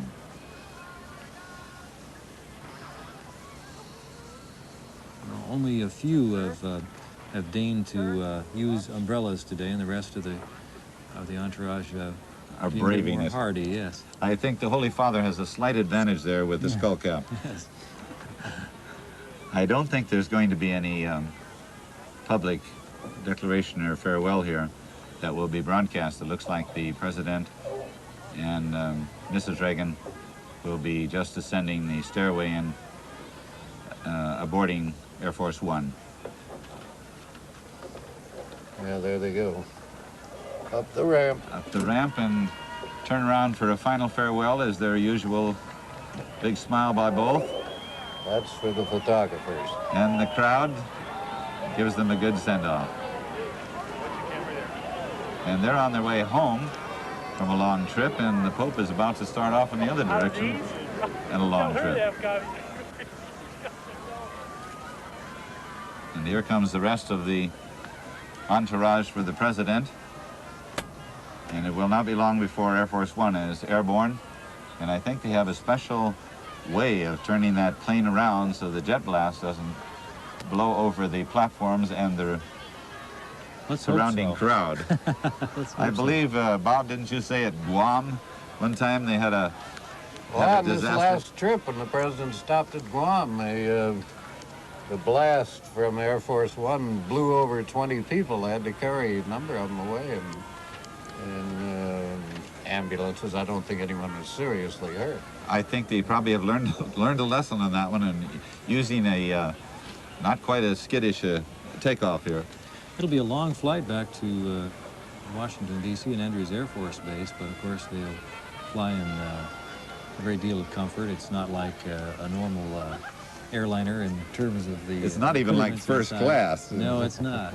The Pope now and Archbishop Papal Nuncio Pio Laghi and Bishop Whalen are coming in the limousine, surrounded by Secret Service. I believe these particular men are Papal Secret Service. Accompanying the limousine back to the crowd now, and as I understand it, the Pope will now be making the circle of the crowd where people will actually get a chance to see him a few feet away, which is sort of what the excitement is in seeing any dignitary. And yeah, that is his open car, isn't it? This the current version of what I think you call a Pope-mobile. He may have swung it, and but I don't, they were much against his using that. But I don't think the Pontiff is in that car. I believe no, he is, he's up yes. here. Mm-hmm. But he may be... or that may just be the Italian Secret Service car, right. too. And we'll have to watch here for just a moment and see which direction they're going to take.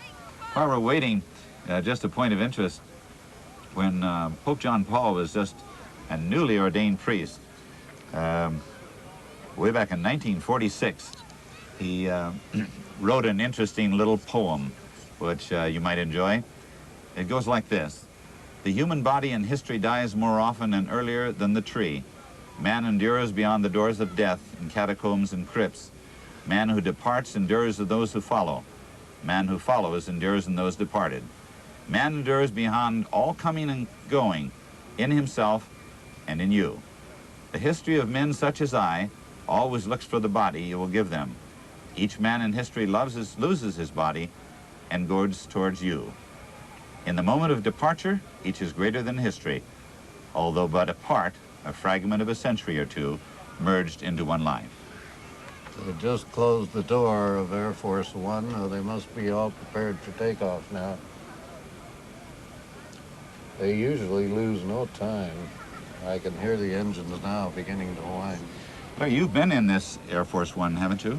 Yes, when President Ford was in Alaska at Eielson Air Force Base, some 26 miles down the road from Fairbanks in 1976, I believe, had an opportunity as an aide to Governor Hammond at the time to go inside and be shown around, and it is quite a remarkable plane. It's very comfortably appointed, nice overstuffed armchairs, comfortable furniture, nice comfortable beds, and how was the plane compartmentalized?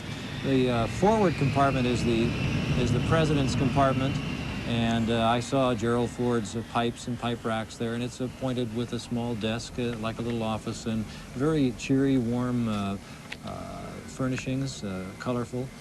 Just forward of that, just aft of the pilot's compartment, is a communications wall, I guess you'd say, which is capable, of course, of instantaneously contacting any point in the world. It's rather a remarkable Star Warsian looking thing. And just behind the President's cabinet is a compartment, I believe, which is generally reserved for the Secretary of State when he's traveling with the President. And then beyond that, my recollection is, and Bob, you might correct me if I'm wrong, that there's an aft compartment which is generally used by, well, other members of the cabinet or the President's staff, and then sometimes certain members of the press who perhaps have achieved more status than others, Mr. Cronkite and perhaps Mr. Bradley and a few others. No, usually it's allotted on a pool basis. Even I've been anointed once or twice for a ride up in there. Is it? It's by lot you get on that one, huh? Yeah, we revolve it among the net. We used to. I don't know now in the last 2 or 3 years, but we'd revolve it among the networks. And when it was my turn, I didn't like it. I avoided it whenever I could.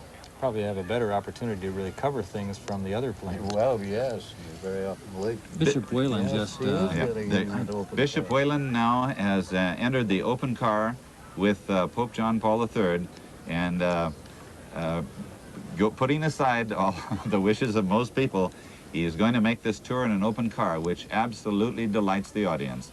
And from that car, he tries, sometimes prevented by the Secret Service, but he tries his best to reach out and to touch people, to receive bouquets of flowers and one thing or another. But security may be a lot tighter, so I doubt today whether he's going to be doing much palm pressing on this circle of the circuit here. But that he is in an open car was something that was not expected. They thought he would be in the closed limousine, which is highly protective. And that closed limousine weighs something around 16,000 pounds. You notice the Holy Father now has put on his own hat and a little more protection against the rain here. Father Francis McGuigan is at the podium now saying something to the crowd, I believe, or was just a moment ago. Well, that is not the Pope's traditional Pope-mobile, is it? No. No. That's the thing with glass on four sides. This is one of the president's cars, I believe. Well, that's probably his Secret Service car, yeah. But well, he went to a lot of trouble to get that open car. People shouldn't have tried to prevent him. He might not have been so determined. You don't see too many convertibles in Alaska. No, you don't. The weather doesn't encourage them. Now we have an opportunity for people to get a close view. Oh, that's marvelous. While in Anchorage, the Pope used two types of open vehicle. The one I thought that was the most Alaskan was a pickup truck. But even that had a very high bulletproof shield around it.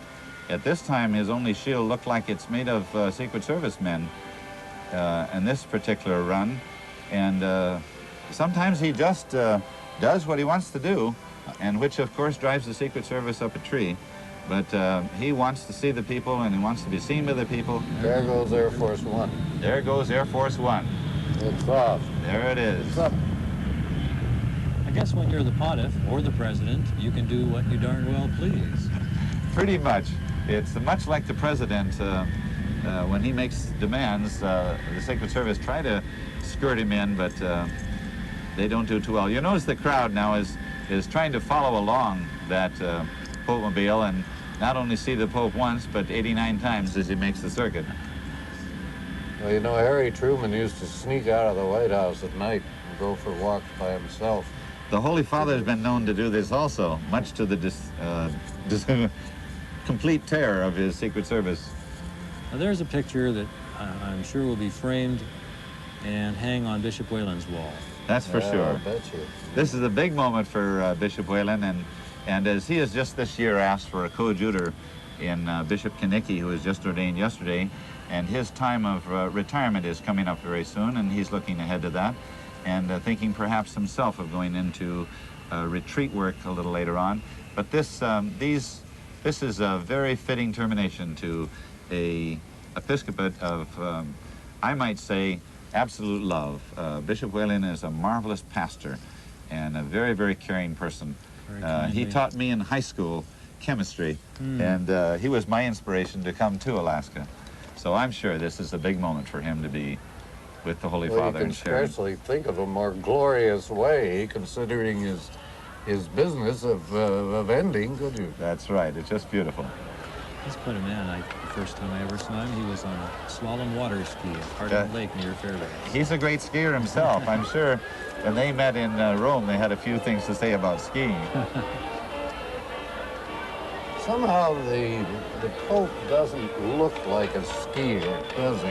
No, maybe it's the road, maybe it's he walks bent over a little bit. Of course, since his accident, the attempted assassination, he does walk with a definite little more stoop than he did before. And however, he's still doing his laps in the pool every day and gets in his walks. He's a very physical person and really demands a lot of himself in keeping himself fit. So he has an interesting day. Well, President Reagan will teach him to ride horses. I guess. Well, there's the Pope now and Bishop Whalen, and the Pope is addressing Archbishop Hurley and the other members of the hierarchy. And in a moment, I believe they'll start the paraliturgy, which the Pope is now putting on the stole. And the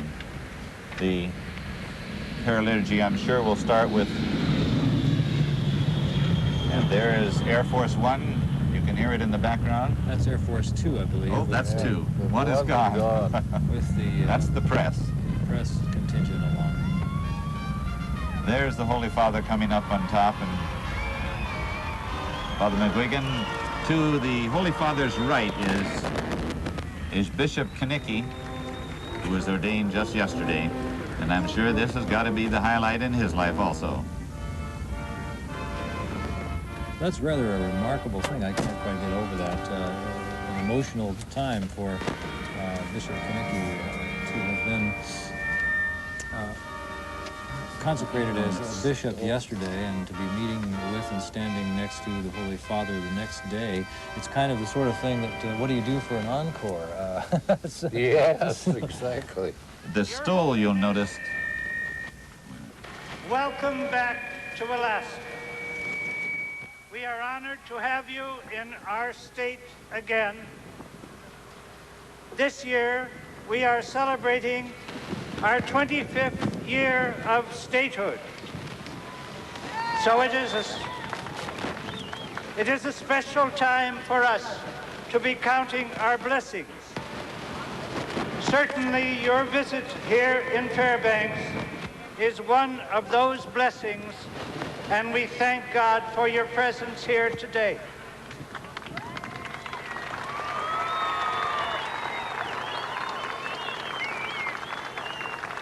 Surrounded by the beauty and generosity of God, we truly believe we are among the people he has chosen for his own inheritance.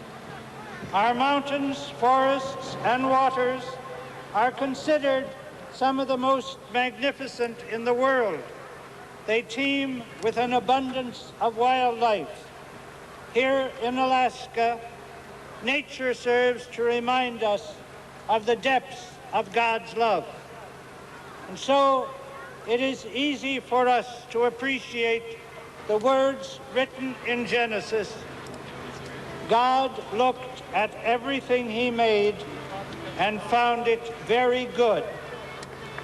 Your Holiness, in the midst of this goodness, we are especially mindful of our own responsibility as God's stewards to preserve this beautiful and bountiful land in peace for all time to come.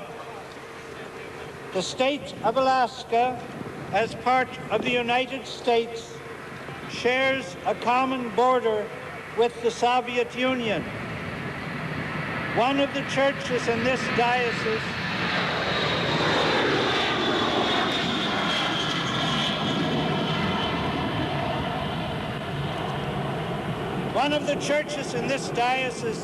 is a scant 3 miles from Russian soil.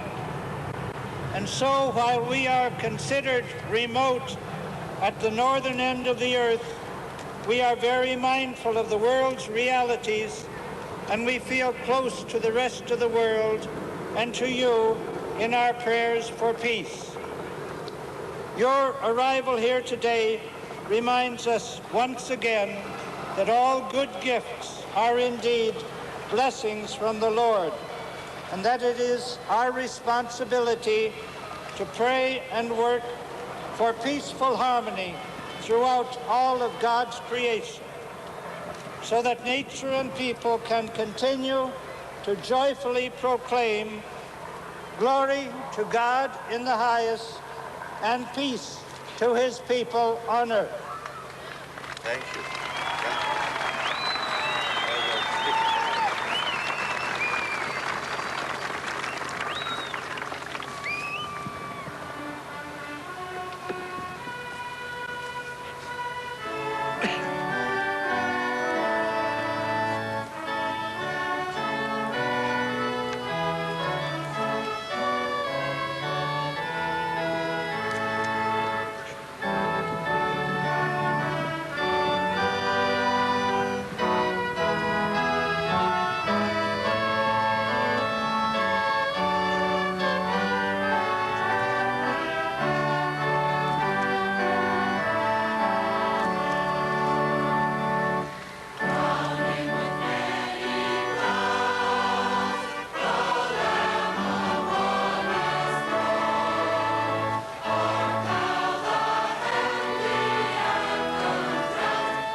The first reading is taken from the Acts of the Apostles, the 10th chapter, the 34th to the 39th verse.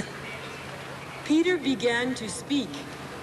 I now realize that it is true that God treats everyone on the same basis. Whoever believes in him and does what is right is acceptable to him, no matter what race he belongs to. You know the message he sent to the people of Israel, proclaiming the good news of peace through his son Jesus. He went everywhere, doing good and healing all who were under the power of the evil spirit, and God was with him. And this is the end of the first reading.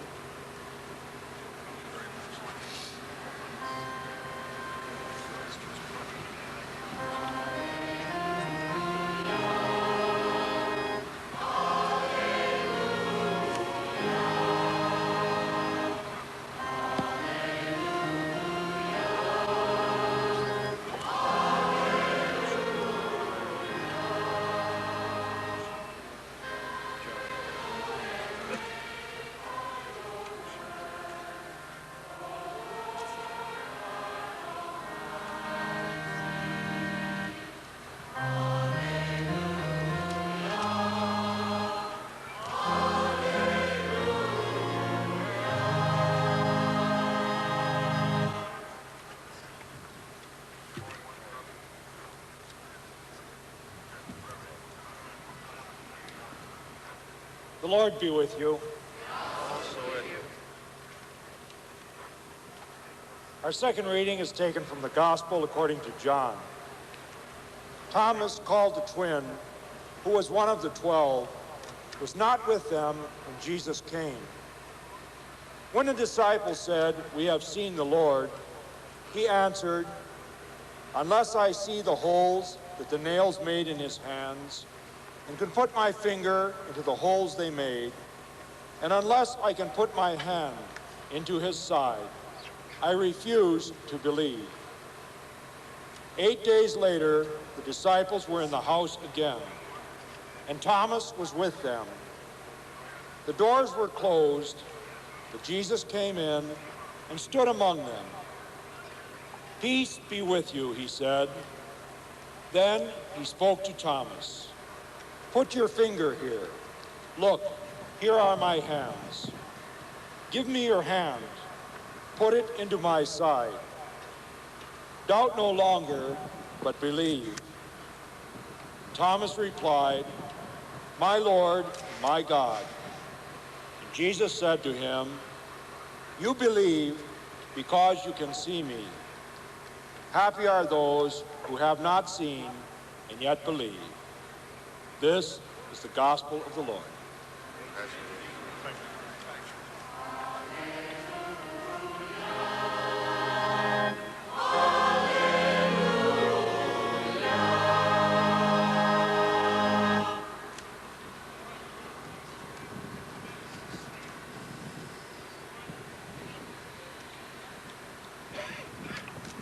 Dear brothers and sisters in our Lord Jesus Christ, peace be with you. And also with you. I greet you with the very words that we have just heard the risen Christ address to his disciples in the Gospel of St. John. I use this expression not only to emphasize the wonderful joy that is ours in this Easter season, but also in remembrance of Christ's promise, where 2 or 3 are gathered in my name, there am I in the midst of them. Since we have come together in the name of Christ, Christ is here in our midst.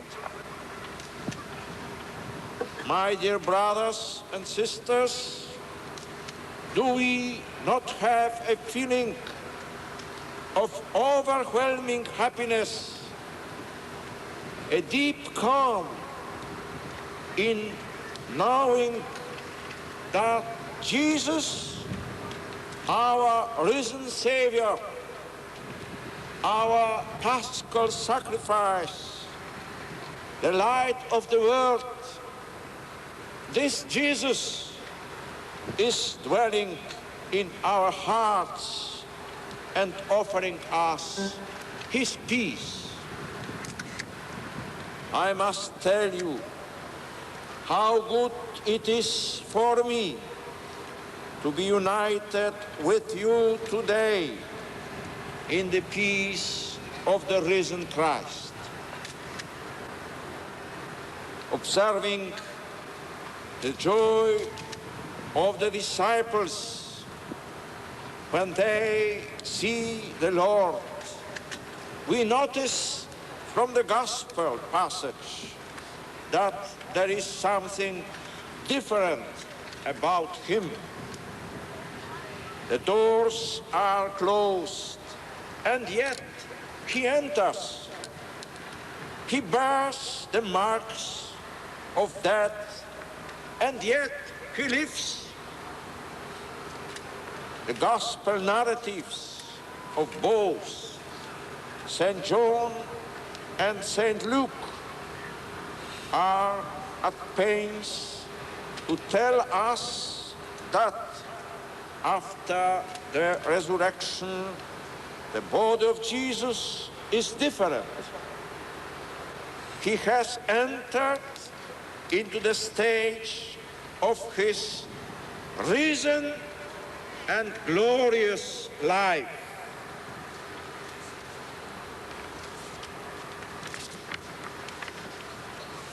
In our first reading today from the Acts of the Apostles, which tells us what happened in the house of the Roman centurion Cornelius, we see that the message of faith is communicated through the church. Peter was not preaching on his own initiative alone. The scripture tells us that Cornelius had been directed by an angel to send for Peter.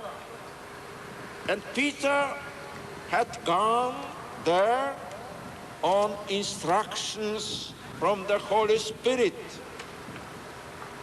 In addition, while Peter was preaching on the meaning of the events of Jesus' life, death, and resurrection, the Holy Spirit fell on all who heard the word. By his preaching, Peter was involved in a profoundly ecclesial activity. And so is everyone who evangelizes, for one can authentically proclaim the gospel of Christ only in the name of the church and in union with the church. My predecessor, Paul VI,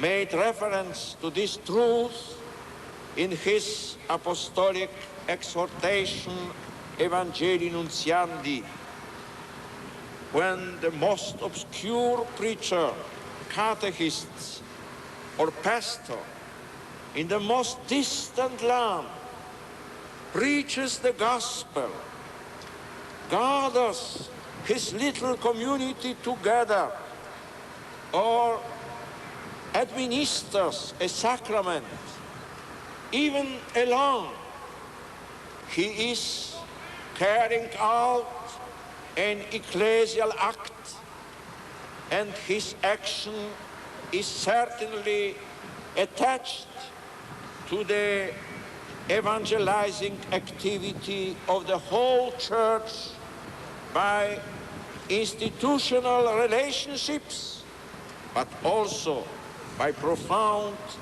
invisible links in the order of grace. This presupposes that he acts not in virtue of a mission which he attributes to himself or by a personal inspiration, but in union with the mission of the Church and in her name. How aptly this description applies to the Church in Alaska, and particularly in the Diocese of Fairbanks, where the population is scattered over 409,000 square miles. In reading the history of the missionary activity in this vast area, might we not ask whether the first missionaries would have dared to penetrate the interior of Alaska unless they had been fired by a profound love for Christ's church and utterly convinced of the church's duty to proclaim the gospel to all people.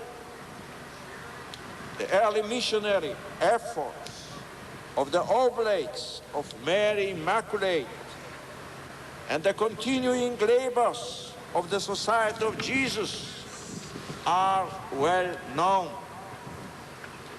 The missionaries stand out in this history as the true heroes of the faith, whose courage and zeal made possible the building up of the church in this land. Today, the work of preaching and teaching the gospel in the name of the church is zealously continued by religious and diocesan priests, by deacons, by women religious brothers and catechists. Many of them undertake great personal sacrifices, often traveling long distances to bring the Word of God with its message of hope and love to their brothers and sisters. These missionary efforts still today come under the pastoral care of the Sacred Congregation for the propagation of the faith and are assisted by the pontifical missionary societies. Specifically, this means that evangelization in this diocese and in so many others like it throughout the world is supported by the interest and solidarity of others. In this regard, the Catholics in North America have exercised a special role in sustaining and promoting the missionary efforts of the Holy See. They are owed an immense debt of gratitude. And today, standing on this missionary soil of America, I wish to express my heartfelt thanks to the Church throughout the United States for everything it has done for the cause of spreading the light of Christ's gospel.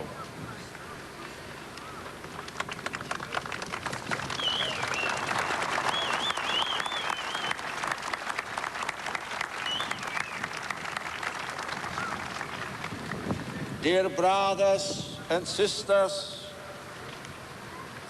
let us beseech the Lord, who calls laborers into his harvest, to grant that many young people will dedicate their lives to the missionary work of the Church. May these young people respond generously to the Lord's call to the priesthood and religious life. And thus, may the presence of the risen Christ continue to be revealed in his church, and the good news of peace proclaimed through Jesus Christ, who is the Lord of all. Dear brothers and sisters in Alaska, may the peace of the risen Jesus be with you always.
One of the two gifts to be bestowed, has now been bestowed to the Pope, is an oil painting of Mount McKinley by Alaska artist Ernest Robertson.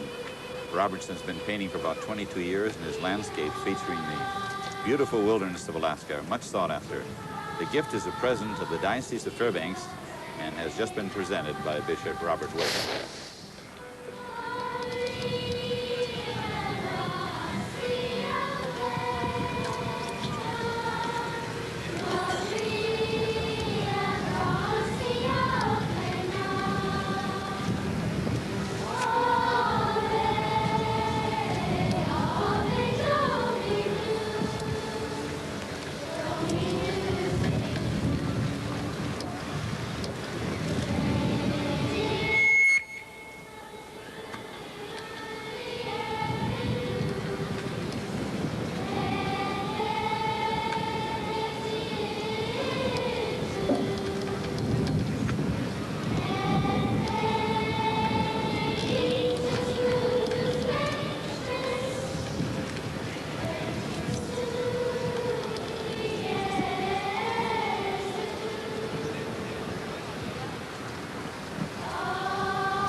Together, the bishops together. Sit nomen Domini benedictum, ex hoc nunc edusque in saeculum, adiutorium nostrum in nomine Domini, qui fecit caelum et terram. benedicat vos omnipotens Deus, Pater et Filius et Spiritus Sanctus.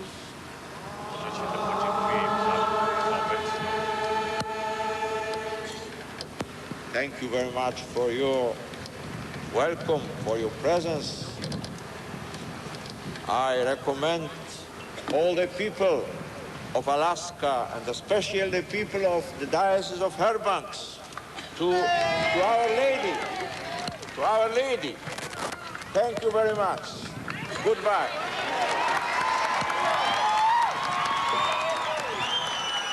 There were several gifts scheduled to be given to Pope John Paul II from the people of Alaska. Dolores Sloan, a representative of the native people of Alaska, spent more than 100 hours preparing that moosehide stole, the vestment the Holy Father wore around his neck that was clearly made of some type of hide. It measures about 8 feet long and is decorated in Athabascan beadwork. Mrs. Sloan did a really beautiful job. They're just removing the stole from the Holy Father and putting his hat back on, I believe. No? At any rate, the Holy Father will now proceed to the area where the handicapped people have been long awaiting his arrival. And what he claims is always his favorite part of any visit, sharing as best he can with those who are handicapped. Upon saying his goodbyes, apparently, to Father McGuigan, Bishop Whalen, I think that's Kinney. Bishop Kinney. Rest of the church hierarchy gathered. Archbishop Hurley. They finally brought out an umbrella. How were the disabled, I don't mean this the way it sounds, but how were the disabled selected for this particular?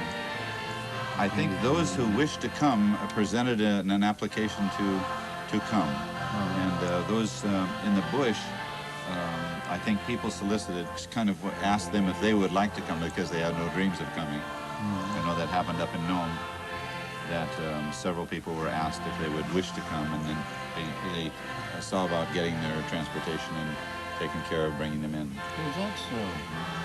They were very pleased, to say the least. Now they're proceeding back to the terminal now, and it will take a few moments now before we'll lose them for a couple of minutes probably while they're making their way up the stairway. Most of the people here today have received souvenir programs. And on those programs they've seen the logos or the representation of Pope John Paul, and also Pope John Paul and President Reagan, and those were produced by two fine Alaskan artists, Rachel Levine and April Kelly. They had produced the one on Pope John Paul, and then later when Pope's plan to visit Fairbanks was announced, the President announced his stop there, so they came out with a second logo of both the Pope and President Reagan.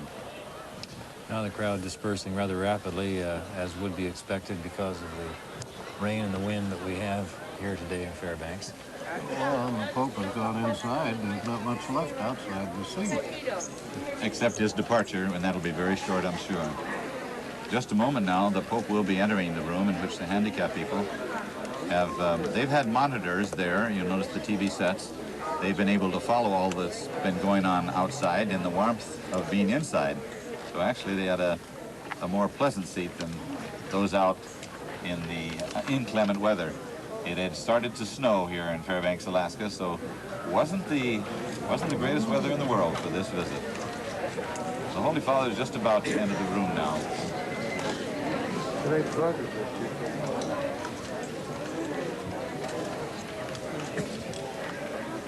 I don't think many of us appreciate that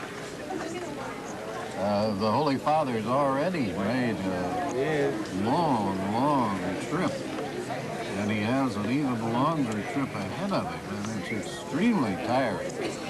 I don't see how he stands up under this. And the time lag element alone could be disastrous for much younger person, seems to me. We might mention, too, that my understanding is the Pontiff will be traveling along much the same route as the ill-fated Flight 007 of last September, which was, of course, as we now know, shot down by Soviet missiles, proceeding from Fairbanks to Seoul, Korea. A flight of some, I don't know how long that duration is. It's a extremely long flight. And crossing across several time zones along the way.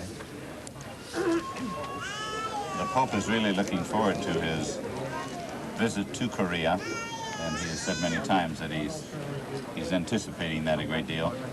And we're then going to come he'll right here, okay? We're going to come right over this way. Have a very formal visit with all of the South Korean bishops while he's there, and then have a visit also with the South Korean president.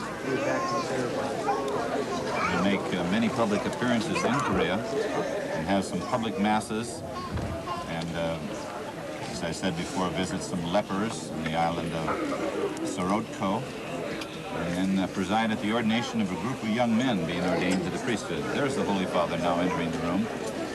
Bishop Whalen at his side, about to begin his tour of visiting with the handicapped people who are gathered here. I'd like to take just a second to say thanks to all the crew that have participated in this coverage. And they've been pulled together from a number of sources here in interior Alaska, from the University of Alaska, KUAC television, from local stations here in town, from Alaska Video Productions, a local production company. They did a remarkable job. Our thanks to them for putting up with the incoming weather. There we get a really good look at the disabled people waiting for the Pope. One of the best pictures we've had so far of them. And it's very interesting. Each of the handicapped persons, especially those out of town, have all been adopted by a host family here in Fairbanks.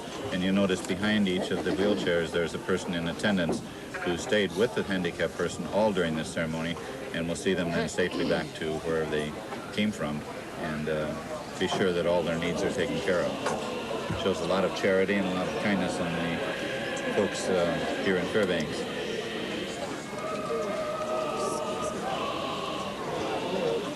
Pope John Paul has really kind of turned things around a little bit at the Vatican. When he, shortly after he became Pope, John Paul informed Vatican officials he wanted a swimming pool. And he asked that it be built on the roof of the Vatican so he could use it daily to relax. Talking with some of the youngsters in the crowd, and that's, of course, one of the more appealing moments and pictures of the entire journey. Look at that hand reaching out to the Holy Father. And I think those are the faces that he enjoys seeing. Look at the little Girl Scout there.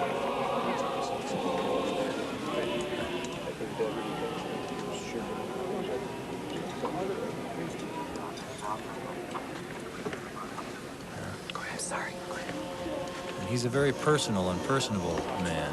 He seems to really enjoy that physical proximity and the ability to touch and say a word or two of kindness to the people that he does meet with.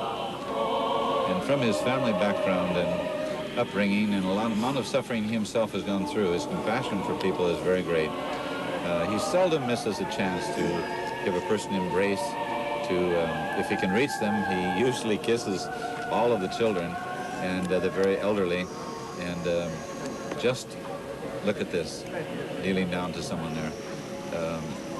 He just really looks forward to this part of his visit with any of the groups that he comes to visit with. Excuse me. We're having a little difficulty getting our camera shot at the moment, as you can see. Everyone in their eagerness to help the Pontiff. Not too cognizant of the camera. Sure, you're not part of the press. You're going to On that swimming pool, we were mentioning the Holy Father yielded ground reluctantly. If it couldn't be built on the roof of the Vatican, he said it would be built on the grounds of the papal summer retreat. That's 60 miles out of Rome, so that's what it was. And he daily gets out there and gets in his daily exercise. John Paul looks a little leaner than he has in years previous, and since the attempted assassination on the Pope, he has not regained the former weight that he had before, but perhaps he looks upon that as a blessing. We don't know. He sometimes looks 10 years younger than he really is. He's in his 63rd year, and only the white hair and the ruffle gently of his temples betray his age once in a while, but he is a very robust person. I would think he would have to have been in order to have come through the assassination attempt and the subsequent operations in the manner in which he did. Very serious, very dangerous. He doesn't seem to take it too seriously. He wants to be prudent, but he says this is what the Lord wants him to do. He's going to do it. And after, I don't know how many, it's his third or fourth attempt on his life. Yeah. He still gets out there and meets the world. Very often, even in the audiences in Rome at St. Peter's Square, he'll greet the entire audience gathered there in 5 different languages. And he speaks 4 others, but not as fluently as he does some of those. Of course, those crowds they get in St. Peter's Square must make this look really trivial, huh?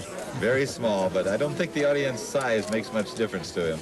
No, he seems to really appreciate it. The people are leaving now in droves. You'll notice the Pope's hands, if you get a chance to see them, are fairly husky and sturdy hands. They once hewed stone in a Polish quarry, and it's wide and thick-fingered. He's one of the only popes that we know of that has come up from a working-class family, from a hard laborer, to become the head of the Catholic Church. Wasn't that one way he escaped the Nazis in World War II during Hitler? He worked himself to the bone. Right, and lived in a hidden seminary during his priesthood, and escaped 2 or 3 times from the Nazis. It's interesting. He's built more, someone said we have a pope who's built like a soccer team goalkeeper. And of course, you know, as a young man, he was one. So he follows along pretty good. You can get away with that, Father Jim Poole. I wouldn't have said that. You wouldn't have tried that line. You can do that. Because I'll probably hear from my bishop.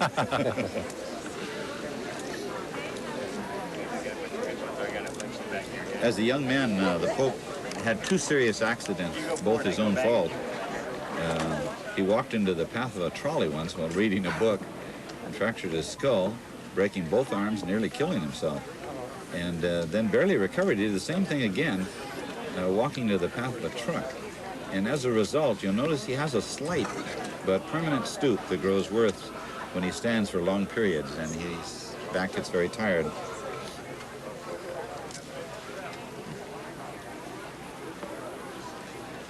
His day is a rather rigorous one. He gets up at 6 a.m.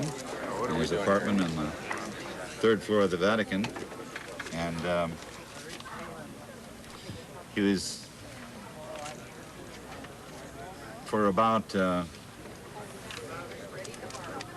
sleeps about, I guess, only about five hours, and then after Mass in his private chapel he has breakfast, usually Polish sausage. And by the way, Polish sausage has been a big item on the fair out here at the grounds today. And at 9, he's at work at his office. At 11, he has private audiences with dignitaries. At 2, he has working lunch. Then after lunch, he heads for the private Vatican gardens, and then he jogs for about an hour. And then he has to return to his office and tries a little more exercise later in the evening, but he really tries to keep himself in good shape. By 8:30, he's ready for dinner. After dinner and prayer, he goes back to his apartment for more work until midnight. So he has a very, very rigorous schedule. Right. Still continuing to lay laying on of the hands with the crowd. And that's Bishop Whalen once again to the Holy Father's right. The Bishop of the diocese, let's see, the appropriate name of this particular diocese. This is the Diocese of Fairbanks, Catholic diocese. Which of course takes in much more than just Fairbanks proper. It's the largest diocese. When Karol Wojtyła, the Pope, was growing up in southern Poland, he was part of a very hard-working, hard-playing community. As a young boy, he played handball, soccer. This summer, he swam and canoed, and roamed and backpacked. And any time of the year, he and his friends would hike to a mountain cottage to cook supper and sing and dance around a campfire. He was a strong, tough young man. And since the work available to young Poles in his area consisted of jobs like handing a power drill at a stone quarry or carrying buckets of lime, both of which the future Pope did. We'll have to wait a long time now for them because they'll take a long time before they let people out. When the Holy Father was newly ordained, he paid regular visits to every church and monastery in his district, invariably traveling the ill-paved roads in the region not by car, but by bicycle. Then when he became a cardinal 9 years later, he reluctantly gave up the bicycle, walking whenever possible. He yielded to traveling by car only if he had a long way to go or if the weather was bad. In that sense, the pontiff and the bishop he's with at the moment are very much alike. Bishop Whalen is known to ride a bicycle frequently and is something of a fitness buff himself. I believe the Holy Father is now coming to the end of the line of the handicapped persons who have received his blessing and is about to proceed out of the building and will be seen out to his plane by the Papal Nuncio, by Bishop Whalen, and by Bishop Kanicki, I believe. And perhaps there'll be just a moment of farewell at the plane or at the top of the stair. I'm not sure which. We shall see here in just a moment. You were saying the Holy Father never did give up his passion for skiing. Once in the course of a long day of cross-country skiing by himself, he lost his bearings and wandered across the border into Czechoslovakia. The skeptical border police held him for 6 hours, finding it hard to believe that a skier in a woolen cap and baggy pants was indeed a Polish cardinal. So they were as surprised as he was, probably. Eric Bell is here. He's looking for It kind of puts me in mind in many ways of the role of the Pope played by Anthony Quinn in the motion picture Shoes of the Fisherman, very much an activist Pope. He certainly is a man that's interested in absolutely everything. You just mention it, and immediately he has 15 or 20 questions that he wants to get across. I don't suppose the combined memories of both of you go back far enough to remember when it was considered almost a sin for a pope to leave either Castel Gandolfo or the Vatican. They never left Italy. And sometimes it would be very frustrating to At the time, they never left the Vatican. That was frustrating. They couldn't even go for a walk, you know. Yeah.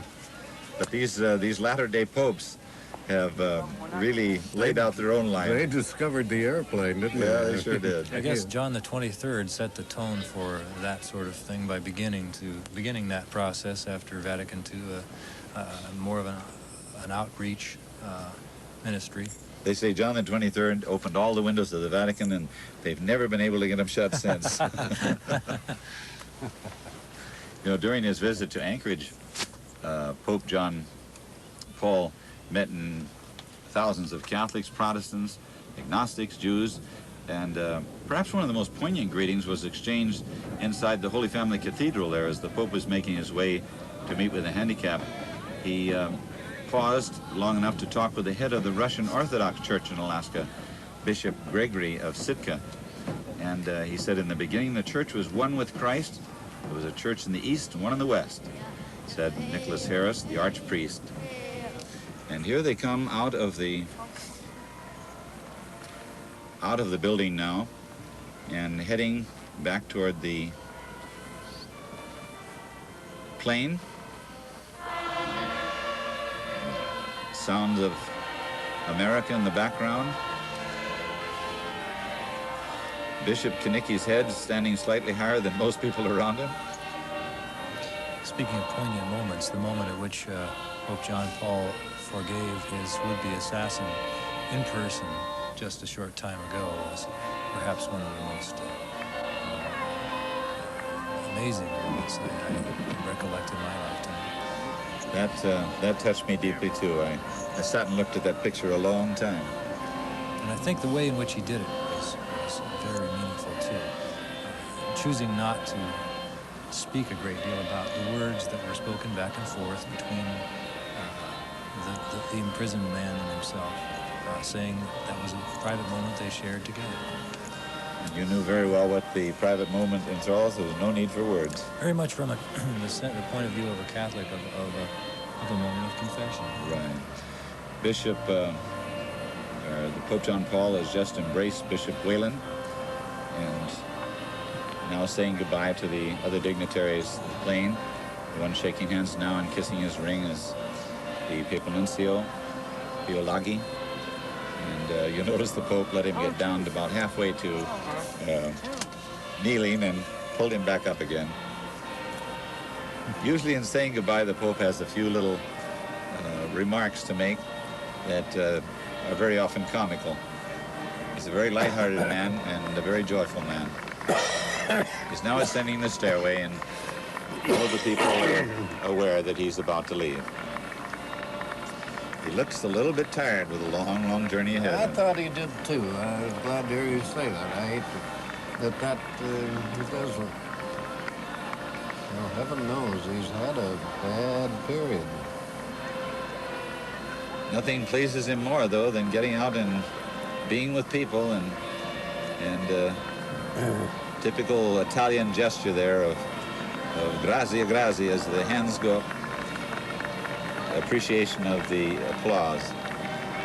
And the entourage of the Pope now starts up the plane. In just a few moments, the Italia jet will be turning and making its way. I'd like to point out that the scheduled departure was planned for 12:15. I have 12:16. That's not bad. That is not bad at all. Pope John II will fly direct from Fairbanks to Seoul, South Korea. He'll cross the international date line on his way. His arrival time there is 2 p.m., May 3rd, local time. In South Korea, he will canonize 100 people at a sanctuary of Korean martyrs. He'll visit the president of South Korea, as we've said, meet with the bishops, visit a leprosarium. Now a smile from Bishop Whalen. It's all over. I think that was a smile of relief, You perhaps. can relax. On May 7th, the Pope is going to go to Port Moresby, Papua New Guinea, say Mass at Mount Hagen, visit with the sick, and also with the governor, bishops of New Guinea. And on the 9th, they'll fly to the Solomon Islands, visit the governor there, visit those in prison, say Mass on the town green, visit the sick, and then on to Bangkok, Thailand, visit the king, and to a refugee camp, and then see the Supreme Buddhist Patriarch, and meet with the Prime Minister. And, President Reagan left on, as you remember, April 19th, and stopped on his visit to Tacoma, and went on to Los Angeles, Honolulu, and Guam, Republic of China, and then here today for this very historic visit, which will be a long, long time before people in Fairbanks, Alaska forget, that's for sure. Well, we're getting near the end of what really is, I think, a much greater story than you people up here realize. That the president, after a historic trip to China, and the Pope at the start of an equally historic trip to Korea, meeting in your own little city here is I can't get over it. I think it's a marvelous thing. Just like to mention once again that McCaw Cablevision is responsible for the coverage that you've been seeing this morning. They, of course, operate cable television systems in a number of communities throughout Alaska. They began their plans to televise live and continuous coverage by offering TV to its Fairbanks and North Pole subscribers, and soon requests began to pour in for statewide coverage.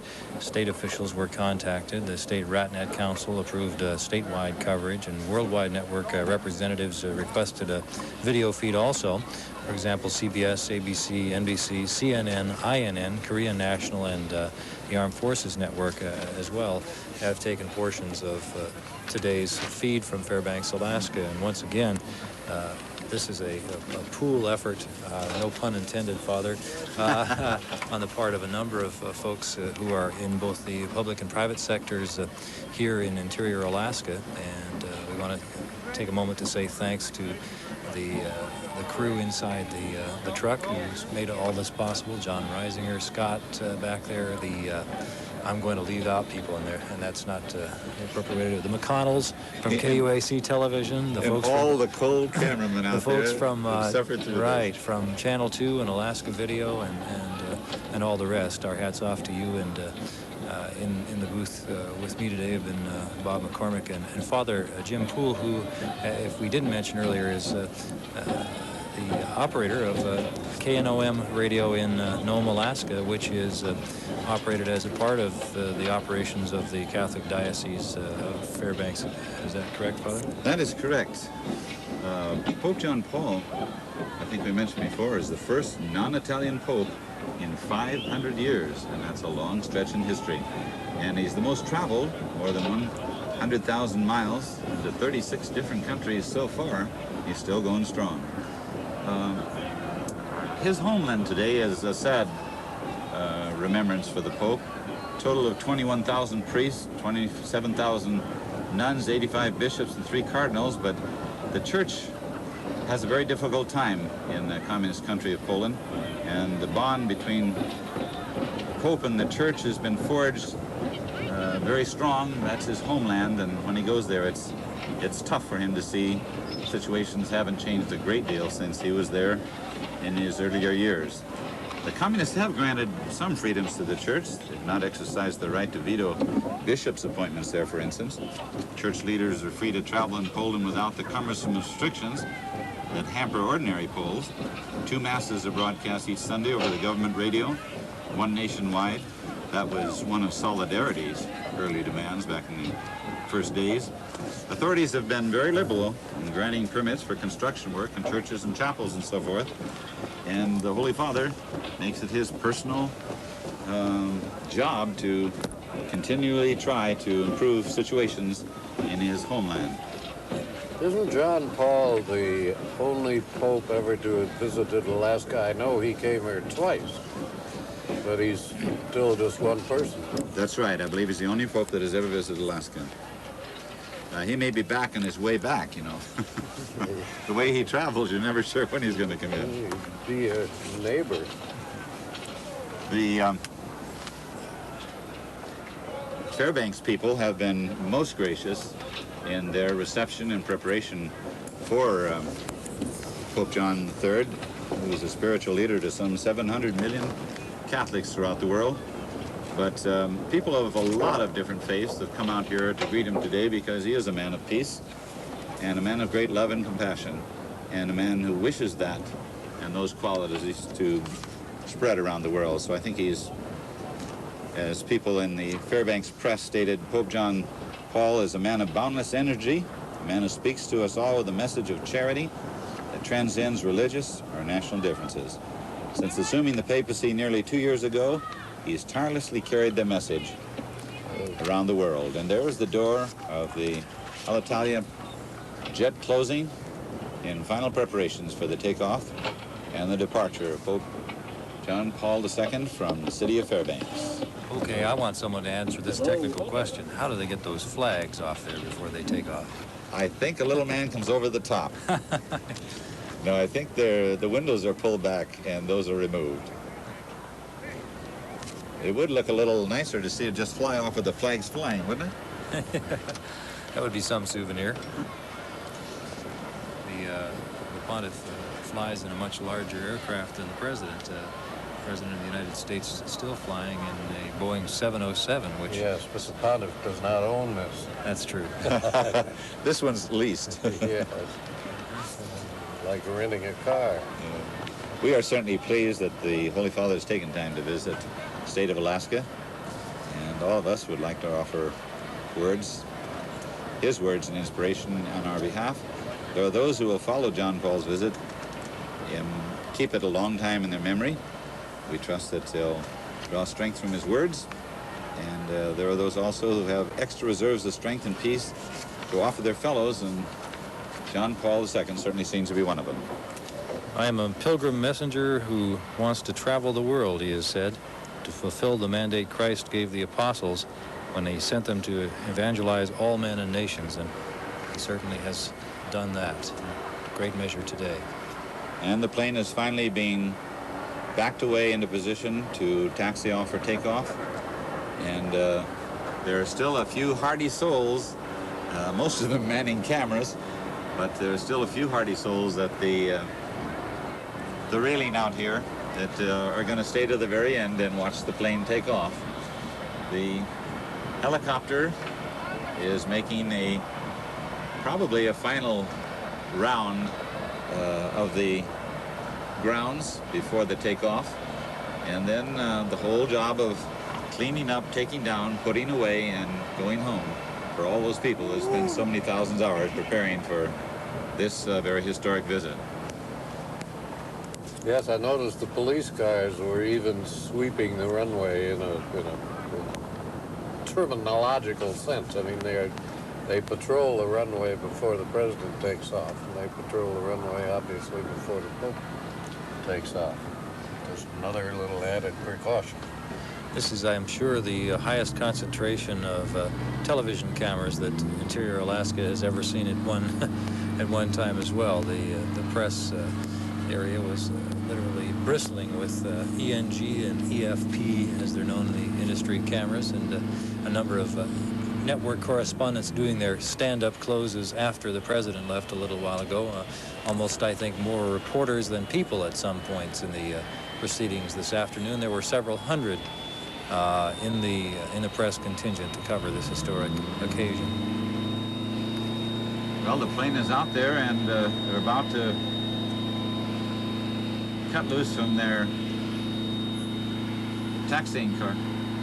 One flag is now in, as you'll notice, and by jolly, they are opening those windows and taking those flags in. And there goes the American flag. Windows shut, and all preparations made for takeoff.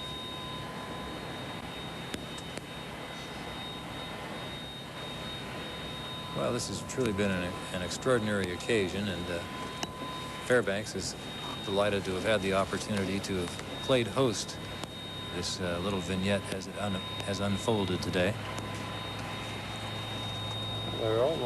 They're nearer to being totally on schedule than I've ever seen one of these things, you know? They're right down to the minute here. Well, they're about 50, they'll be about 15 minutes late, but for Pope John Paul, that's kind of a record that he it is for anybody. gets through the crowds in that amount of time. Archbishop Pio Laghi, the Apostolic Nuncio to the U.S., and will soon be the U.S. ambassador from the Vatican. In Rome, used to be a parish priest wanting to return to his diocese near Ravenna, but instead he was asked to enter the diplomatic school in Rome, and since then he served in many foreign countries. And on Monday, a priest discussing Laghi's schedule, the Archbishop goes to Dallas for a meeting of the American bishops. On Friday, he'll be in St. Louis for the ordination of the auxiliary bishops. In between, he'll receive the bishops of Brussels for dinner. Laghi also plays squash for former governor of New Jersey at Georgetown University. So he sounds like he keeps pretty fit himself. Well, it's back to business as usual for Fairbanks now, I guess. The tearing down and cleaning up process will begin here shortly, or actually already has. Probably the banners will be taken down as souvenirs. Do you suppose the streets will be deliberately dirtied up? No, I think they might even take it as a good beginning of spring cleanup and go right ahead with it. It might be hard for those who've been watching from other areas of the country today to believe, but we actually do have sunshine and summertime, and it's on its way here in interior Alaska, with temperatures ranging up into the 80s and 90s in June and July. In Fairbanks, they've even got up to 101, I believe. It's hard to believe for people outside to think we're all ice and snow up here. Well, I believe the plane is just about ready to head down on the takeoff here. Jets are revving up, and we'll very soon see the plane take off on its way to Korea, and another long round of visits and visitations by Pope John Paul II. Fairbanks International Airport, which has just completed an international terminal and is the site of a 10,000-foot runway. And I understand only 4 or 5 commercial flights today were held up while the airport was closed for these proceedings. The people are, those brave people who are still braving the weather out here, are all waiting, hands above their head, as the jet slowly makes its way down the field. I'm not sure whether it has to taxi to one end before takeoff or not. I might say, too, that I've noticed a number of familiar faces in this Fairbanks crowd today, and many of them are not Catholic, but are here to certainly pay their respects to both the President of the United States and to Pope John Paul. This has been a community-wide event. I think it's very appropriate, too, to mention that Pope John Paul, in visiting